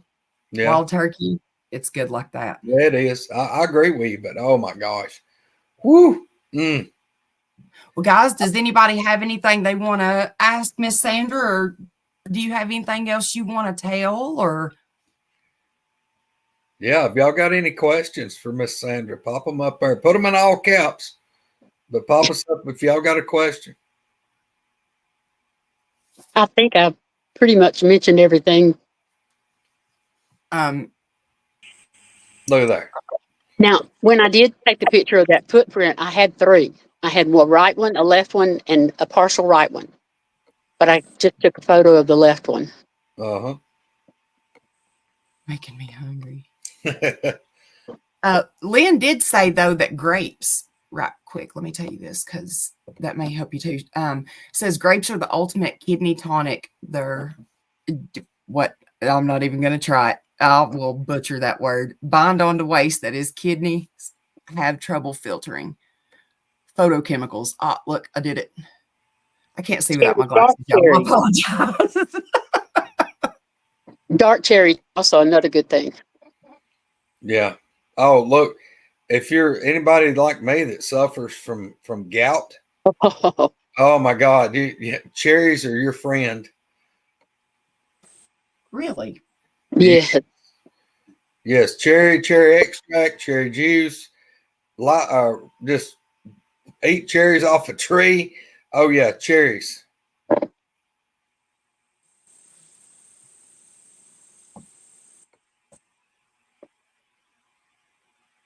I don't know what he's rephrasing. Well, you just missed out on the whole conversation. We got talking about eating wild game. Oh, okay. Now my belly's grumbling. Y'all might hear it growling. Well, I don't see any comments, or not comments, but questions. I think we covered most of them. And for Cam, look, Cam, brother, we ain't even dove into the whole fact of fried flathead catfish. We ain't talking about fried crappie fillets, blackened shark. We ain't even went over the swimming part of it. Steelhead. Who? Steelhead. Oh, steelhead. I don't have no steelhead. Look, got some of that Yankee stuff, Spencer. I like some catfish from up north, but catfish is awesome. But steelhead, it's like a mix between salmon and trout. It's amazing. Okay. Look, we got a pretty good amount of people in here. We got 141. All right. For anybody out there that loves to eat fried fish, that we're gonna go catch us some mess of fish. And if you're around and you're having a fish fry, I'm just gonna tell you, you're not from the South if you ain't never break off those the fins that's been battered and fried and eat the fins. Because look here, I'm telling you, I have honest to God seen almost a fist fight break out because we'd be pulling the fish out of the fryer and dump them in the pan and putting more, we're frying them. And I saw a guy walk by one day and it'd been okay if he just went ahead and got what we'd caught was some big old slab bluegill. If he just got a whole fish out of the fresh, bubbly hot, if he'd got the whole fish, he'd been fine. But oh no, he walks over and he's reaching into the pan, snapping tails off and making a glutton out of eating the tails. Like taters. Oh, yes. But look, one of the guys spoke up and says, "What the hell are you doing?" "Well, I'm just eating fish tail." He said, "Well, by God, when you fix your plate, you get that and you broke a tail off because the rest of us like them damn tails too. And you ain't going to stand there and eat all the tails." I ain't eating no damn fins. I'm sorry. Now I'll eat the crunchies off of it. Well, I ain't saying eat it down to where the bone gets tough, but like when you break it off and it's like Spencer said, it's like a tater chip of goodness. Oh, yeah. My son will fight you for fish tails and fins. Oh, He yeah. will. Everybody in the chat, yes, catfish, fried catfish. Blue Fried, cheese. fried crappie is a little bit better than catfish in my, but a good cat, there ain't nothing. I wish Larry Porch was on here to tell you about Anthony mangling those awesome catfish that we caught, and he was trying to fillet them, and that was so bad. That was such a pitiful waste. Fried catfish is awesome, y'all. Hey, for everybody coming to the meet and greet, tell Greg he's the one cooking a lot of stuff. Tell him you want fish. Well, look, I ain't gonna say we couldn't do fish. It's just that look, y'all, since I've been crippled up for almost 3 years, I haven't been able to run my lines. But I'll just go ahead and throw this out. Next spring, Lord willing, if I get to put my lines out, we will have a fish fry at a meet and greet. I can't pull it off this year. That's what I'm talking about. But look, when I say fish fry, y'all, these folks will tell you, when I say my fish pot or my cookers, I ain't talking about the little bitty cookers that hold like 2 gallons. No, I've got a 10-gallon and an 8-gallon pot that when I dump fish, some fish goes in the hot bubbly oil. And that's the pot he's talking about that the boogers came up and drank the damn oil out of on his back deck. But hey, I've been wanting to for a long time, but it would be costly. It would be costly. But I've been wanting to do a meet and greet where it's like boogers and barbecue and bushcraft. Same thing that the channel is supposed to be built on. And where we have barbecue, Greg can cook, I can cook, Anthony can cook. There's a lot of us that can cook barbecue. Well, barbecue, we'll have it in a place related to Bigfoot and everything, but mostly just like camping and hanging out and eating really good food. And we'll get some live music going at that one. And maybe do some stuff like a fire building competition or a debris shelter thing. It'd just be like an all around good time, but it wouldn't be focused per se on Bigfoot. Yeah. Well, let me throw this out here since Superfly was asking. Superfly, I can't pull my smoker to the campground because I'm pulling my camper. But what I've decided to do is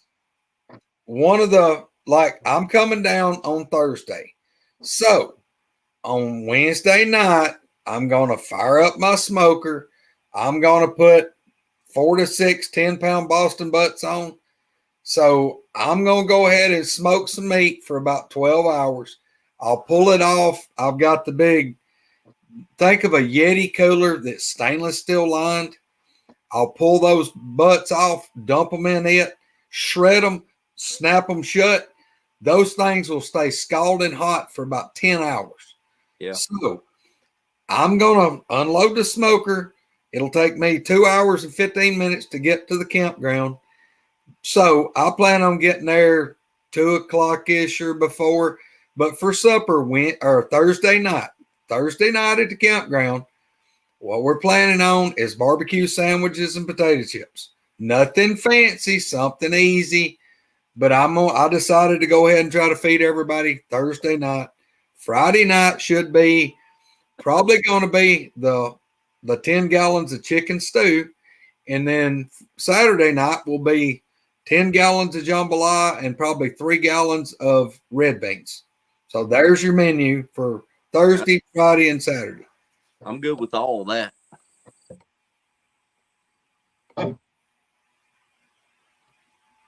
Misty, are you practicing with your bow? Calm down, Carl. Calm down. You mean to start a fire?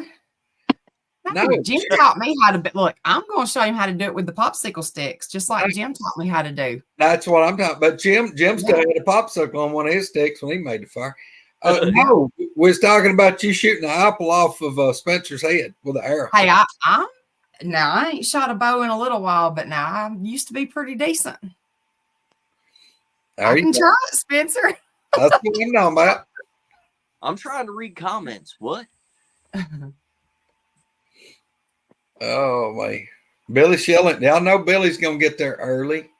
A lot of people's gonna be there early, y'all. I mean, they really are. But I'm not gonna be there till Thursday.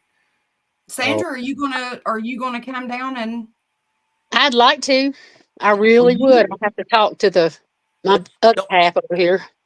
Don't put Even her if on. you don't camp, y'all just come hang out with us for the day or something. Yeah. Definitely. You don't have to camp. If anybody wants to come just for the day or come during the day while we're there, whatever, And I'll throw out, I can fillet fish, Greg. Or whoever. I can fillet fish. I don't believe you, Leanne. Everything you post is about a possum being caught or skinned. Something like that. You, Leanne. Look, for anybody that hadn't seen it, if y'all missed out this week on this, y'all truly missed out. Because Misty posted a video this week that was awesome.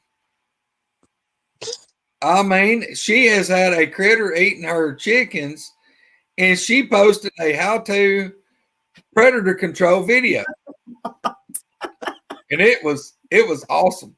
It was not. It was something I was picking at Greg and him about, just because we send each other stupid messages all day and all evening. And he said, I can see it in my head of you out here putting in your pajamas with your muck boots. What was it? My Nirvana shirt or something? Yeah. And getting her machete. I told her, I said, when she said that she had this predator that was getting her chickens, immediately in my head, I'm thinking about Arnold Schwarzenegger in the movie Predator, where he's preparing for the final battle, and it shows him like fixing these traps, and then it swaps over, and it shows him like putting his knife in the sheath, and he's like building spears, and putting his mud on his face to dark out. And I'm typing this to Misty, but it was like along the lines, I could see you, like putting your pajama bottoms on. Then it flashes to your muck boots, and then it shows you like darken out your face with like chocolate pudding or something. And then, you're getting. I didn't do that. That's what he said. Yeah. And then you're getting your gun, and it just like a video of that. And then it shows you, what was it I told you? It's go time or something. And next thing I know, about an hour later, she has made a video and posted it. And I think I cracked a rib laughing. So, but if y'all didn't have fun, y'all. I mean, gosh. Oh, it was priceless. But y'all can go to her page, the Sassy Squirrel page, and you can actually read our messages, because she posted those. You can read me message her all this, and then please watch the video, and y'all hit the like on her video, or at least comment, because it is awesome. Paula, hello, Paula. From Facebook, and glad you joined and everything like that. It's in the lower part of Talladega National Forest, the first weekend of October, 4th, 5th, and 6th. And it'd be great if you can make it there, ma'am. We're gonna be a lot of there, and it'll be a good time. Tell her how to go on the Facebook page and get the info. Brett, sorry, brother. Very sorry about that. And man, we'll keep you in the thoughts and prayers and all that kind of stuff.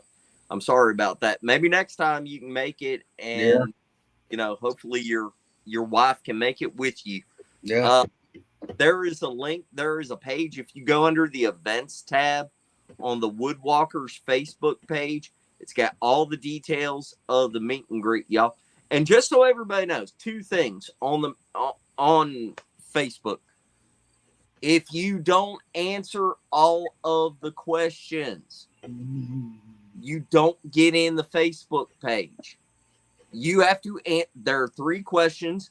You have to write a reply to all 3 to get into the Facebook page. Not trying to be a jerk, but we're trying to figure out if you're real people and who you are and everything like that.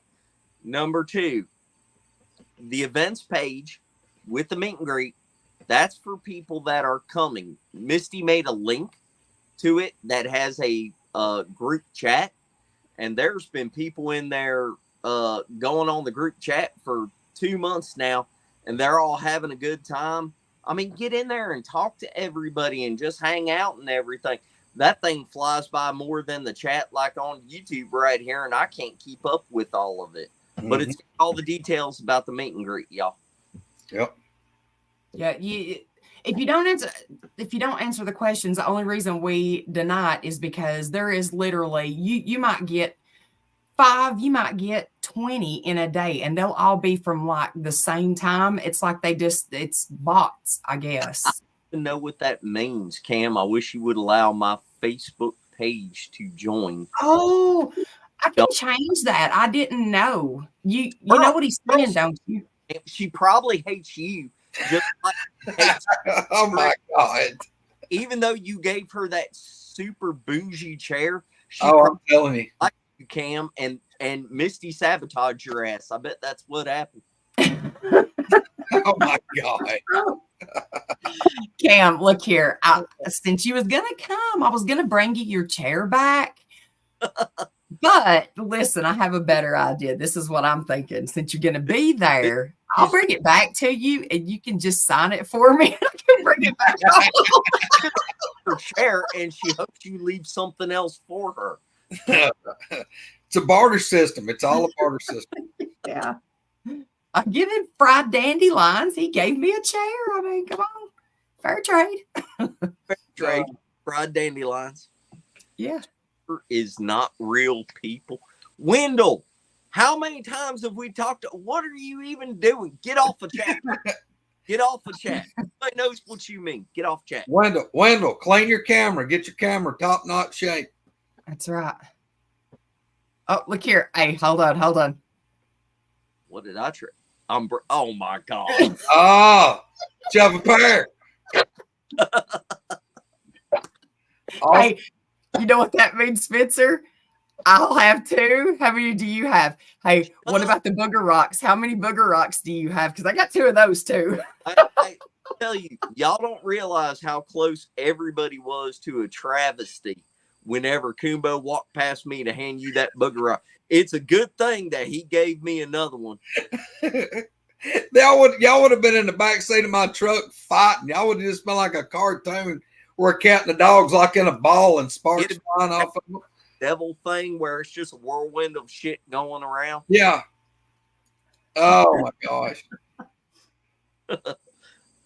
Cam, I'm just picking, man. Give it to Squirrel, and you got to sign the one that you gave her originally, though. She done bragged about that thing for a damn year. I took it on a booger trip, by the way. I hadn't even been using it because I was going to give it back to you. I put it up. I wouldn't let nobody sit in it here. I said, I'm going to just put it to the side and I'll take it back to him because I know you didn't mean to forget it. I was going to be nice, but I said, I'm at least going to take it on a booger trip to Tennessee before I bring it back to you. So there you go. Thank you, Sonia. Well, guys, thank you. And Sandra, you done great. You really did. You done excellent. And thank you so much for telling everybody. I know a lot of people, having to relive all that. It's hard. Well, if anybody else wants to, I think this is the place to do it. So you have made it easy. Our channel is about very real people. Just we don't care about the super dramatic, impressive Bigfoot encounters where, I mean, people have these grandiose things. I'm not saying I don't like those and don't mean no disrespect. But what you were talking about is a very basic thing that happens a lot of times. And we need more people like you that are willing to come forward and give all of the details, just like what you did. Y'all cannot stress this enough. Misty, can you hit the email thing, please? Yes. Hang on. If we can just get a small portion of the people that watch Bigfoot shows to start paying attention to just the normal, average, regular person that had something happen. And I don't care about the extravagant details, but I care about it being a very real person telling a very real story. Other people learn from it, and y'all, that's what we need. We need more people sharing just the basic real facts of what happened to them. And maybe if we put it all together, we'll get somewhere in this field.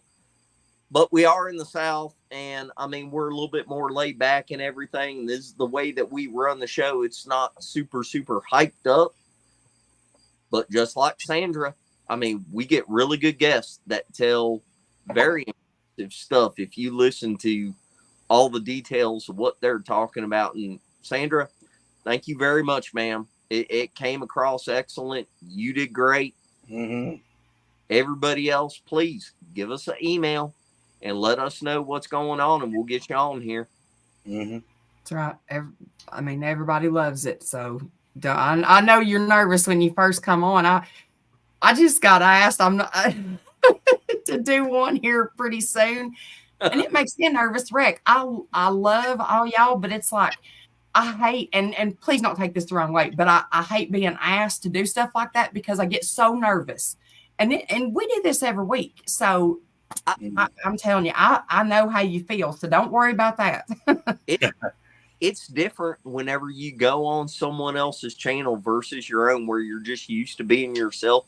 And when the spotlight is shined on you, I hate doing the damn things where I talk about my experiences. I mean, my stuff ain't 1/1000th of what Greg's had happen. And we got Greg on every week. And I mean, he's my brother from another mother. I mean, it makes you feel different when you're on someone else's channel. Yeah.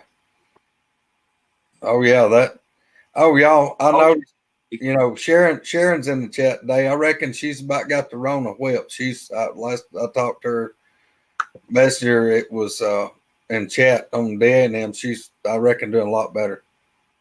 Dee Dee, anytime you want to, darling. I'm sorry. We've kind of got a lot of stuff going in the next 3 weeks going up to the meet and greet.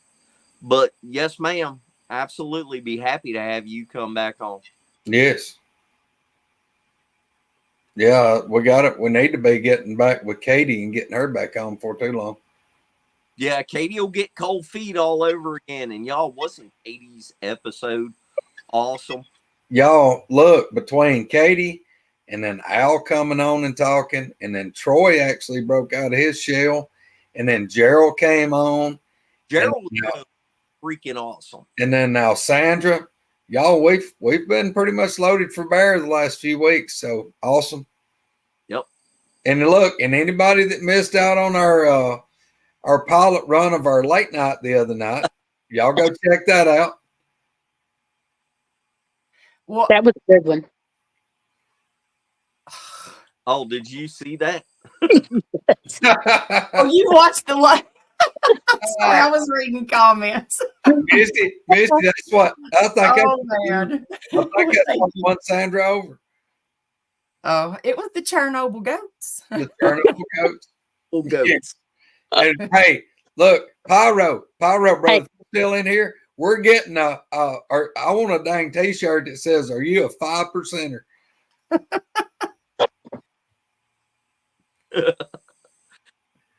Am I going to wake up to you guys? What was you gonna say?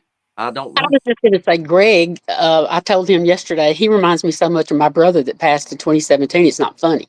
Oh my God, he must have been awesome too. He was my bestest friend. He really was. So I miss him every day. But yeah, your mannerisms, your beard, your Yosemite Sound comments. Don't bring up the beard. He'll start talking and go another 15 minutes on the beard. Spencer, just respect the beard, brother. Respect the beard. Respect my beard. Yeah. I would offer to trim my brother's beard. He said, I need to get my beard trimmed. I said, well, I'll trim it for you. You're not laying a hand on my beard. Hey, look, I ain't gonna go into great detail. Wednesday, I was at a Walmart, and I swear to goodness, You have to tell the lady cashier asked me, "Can I touch your beard?" And I'm like, I guess. And she reaches across and like rubs my beard and goes, "Oh my God, that's soft." Yeah. I mean, what do you say? What do you say? So, but hey, look, it's out there. I didn't realize it till I got it all down and glorious that undoubtedly there's women that like beards. Hey, Robert, brother, look here. Oh, Respect the beard. yes. We may have one that we may have a beard grooming tutorial.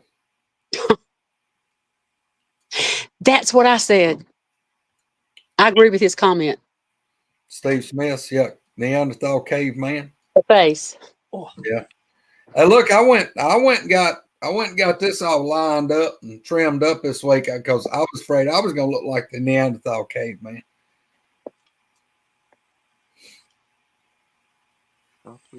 At Walmart at that. Yeah, look here. I mean, hey, you just never know. Hey, by the way, Pam, excellent job again on the show on Sawdust. Yes. I'm going to make Bigfoot Christmas ornaments. The foot. Wow. Kim, I got a fine tooth, high dollar comb. Brother, you hit it about 3 licks, all the coleslaw just flies out. I told y'all not to bring up his beard. He'll start talking about beard oil here. Look here. Stop on Yeah. the beard. Honest Amish beard oil, brother.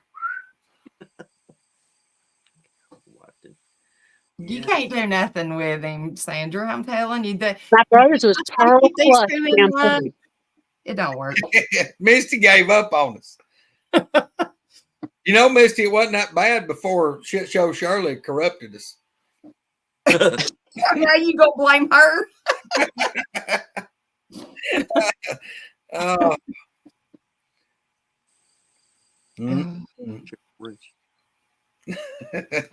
Great. Too funny. Dear God, y'all just stroking his ego today. What I'm talking about.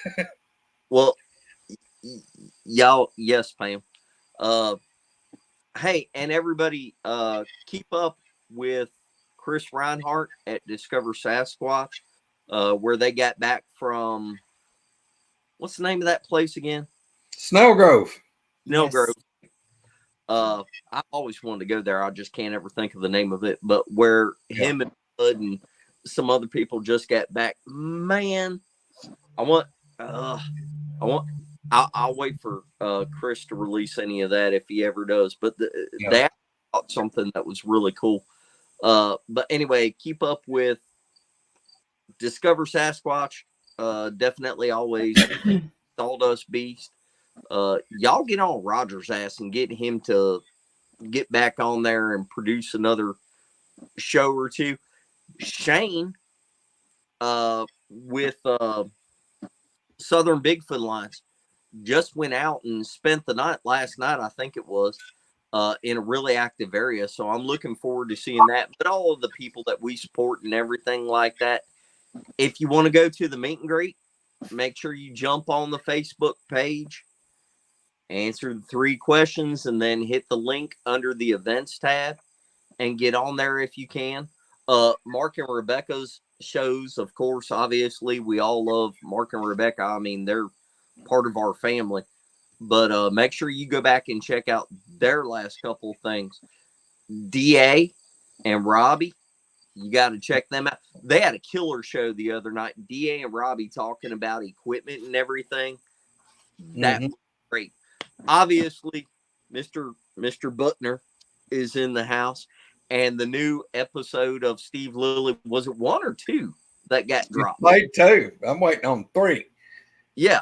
But anyway, you got to check out Steve Lilly if y'all ain't watching, or if you're my, not. my fingernails is gone. I've chewed them off watching it.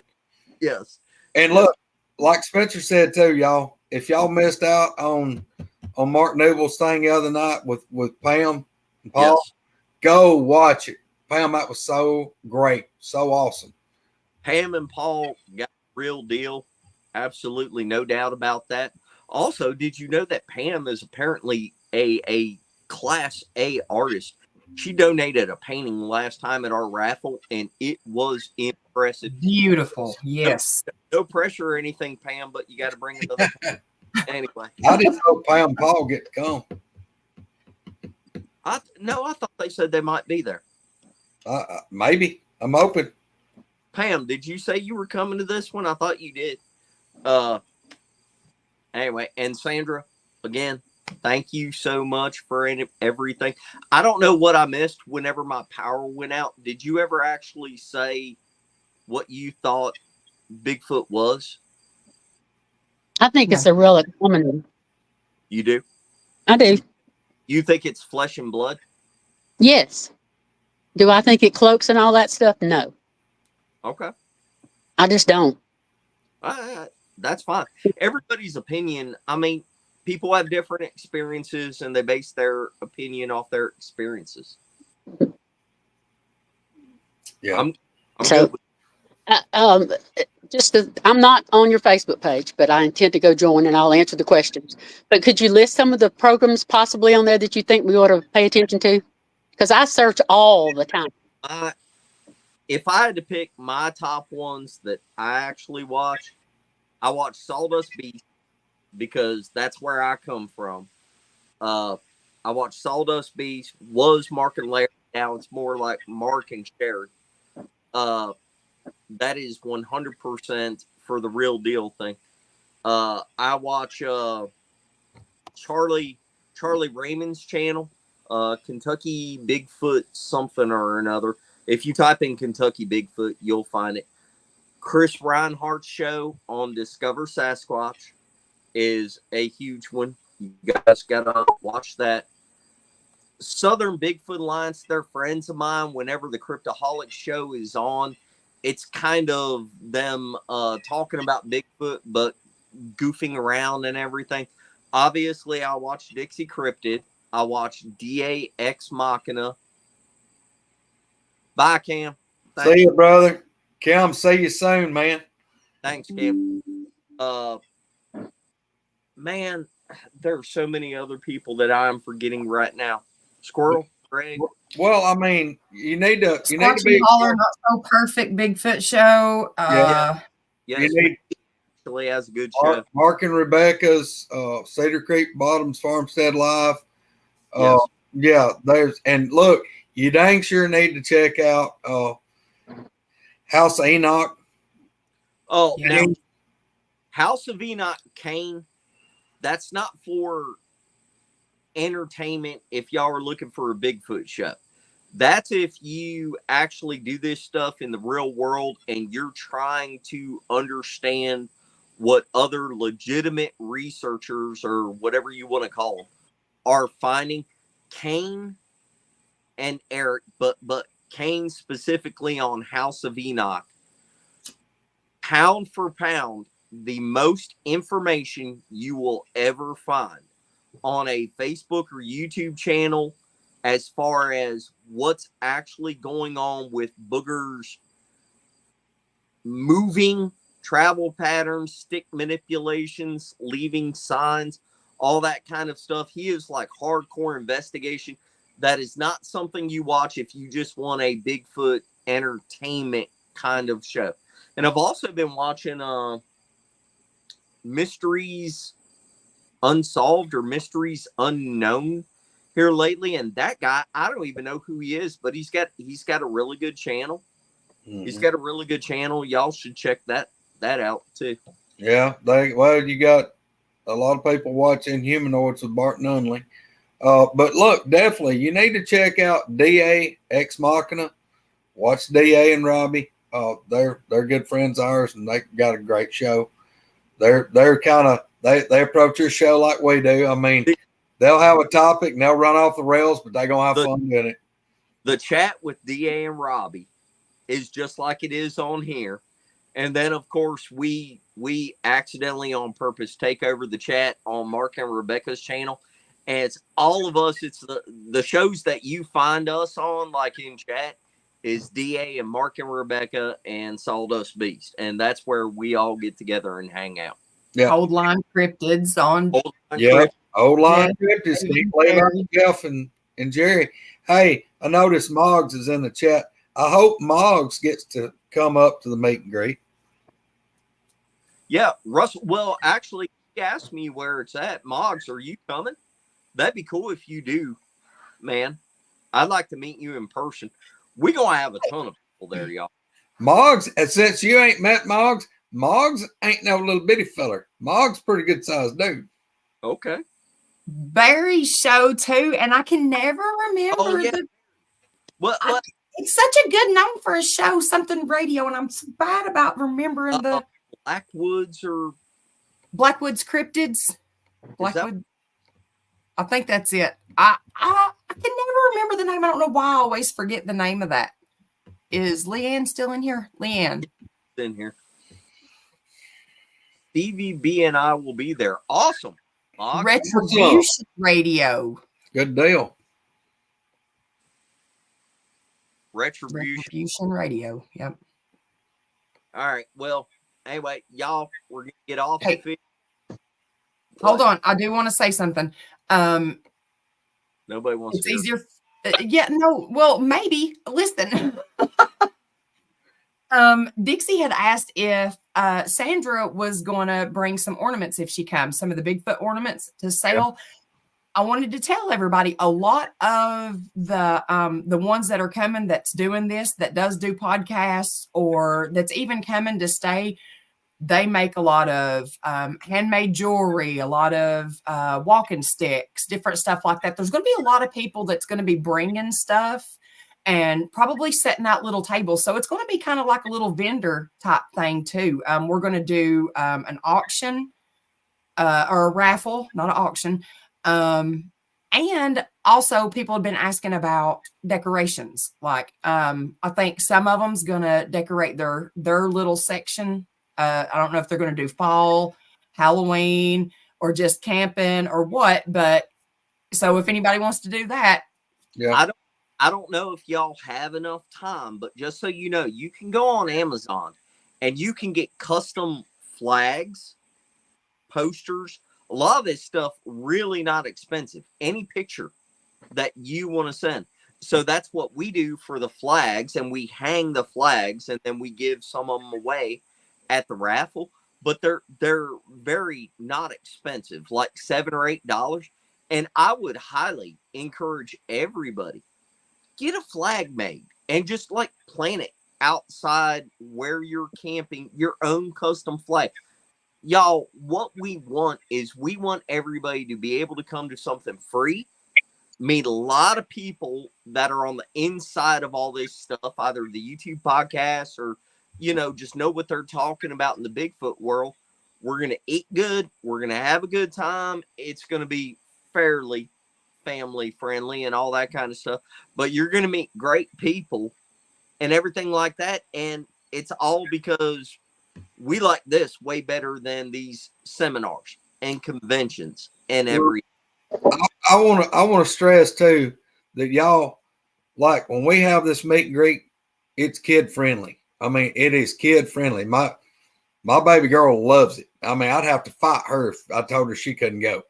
And you know, she's 12, but now we have a blast. And Misty, before I forget it, we're going to show everybody because Al is supposed to be bringing some more of the big aluminum Bigfoots like's on my wall. We're going to hopefully have another one of those for maybe a grand prize for the raffle. Let everybody autograph it. And I'm thinking about bringing, I think I've still got a couple of the 2-footers. I may do like a separate little auction. And if we can raise some proceeds from that, Misty, I'm going to check in on trying to get you your very own Chernobyl goat. No, I'll pass. That's okay. I appreciate it, but you know, Greg, I have a goat mold. Ah, I do. Go ahead. wow. Y'all, hey, I mean, eventually some of this stuff will catch on and become like just part of the traditions of doing it. But y'all, go ahead, take a picture of yourself or whatever, any logo or any Bigfoot thing that you found, whatever, make a flag out of it and bring it and hang it outside your camp. I'm telling you, just everybody, we're going to have a good time. The raffle's going to be off the hook. The food is going to be great, great, great. We're going to have really good people there. There's a lot of people. Cam is coming. Kumbo's coming. I'm not going to, apparently Moggs is coming. I'm not going to go into all of the people that are coming. You're going to have to come check it out yourself. It's going to be a great time. Please bring your ass out there if you can. yeah. Oh, that's awesome, Crystal. Anyway, all right, y'all. We're going to jump off here. We will catch you next week unless anybody else has anything to add before we go.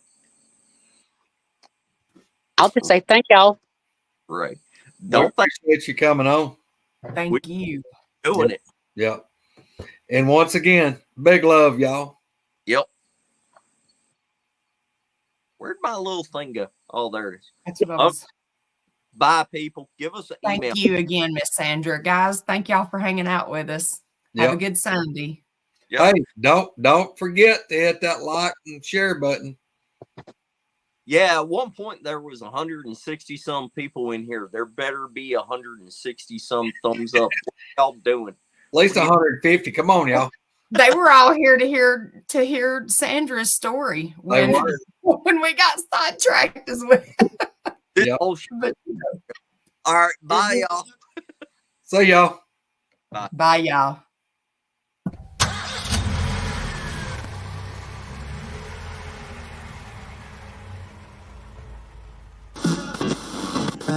Free socks. Squirrel. Hey, y'all. Hey, Spencer. We're swapped Hello, around everyone. again. Huh? We're swapped around again. Hold on. Yep. I know you do it on purpose.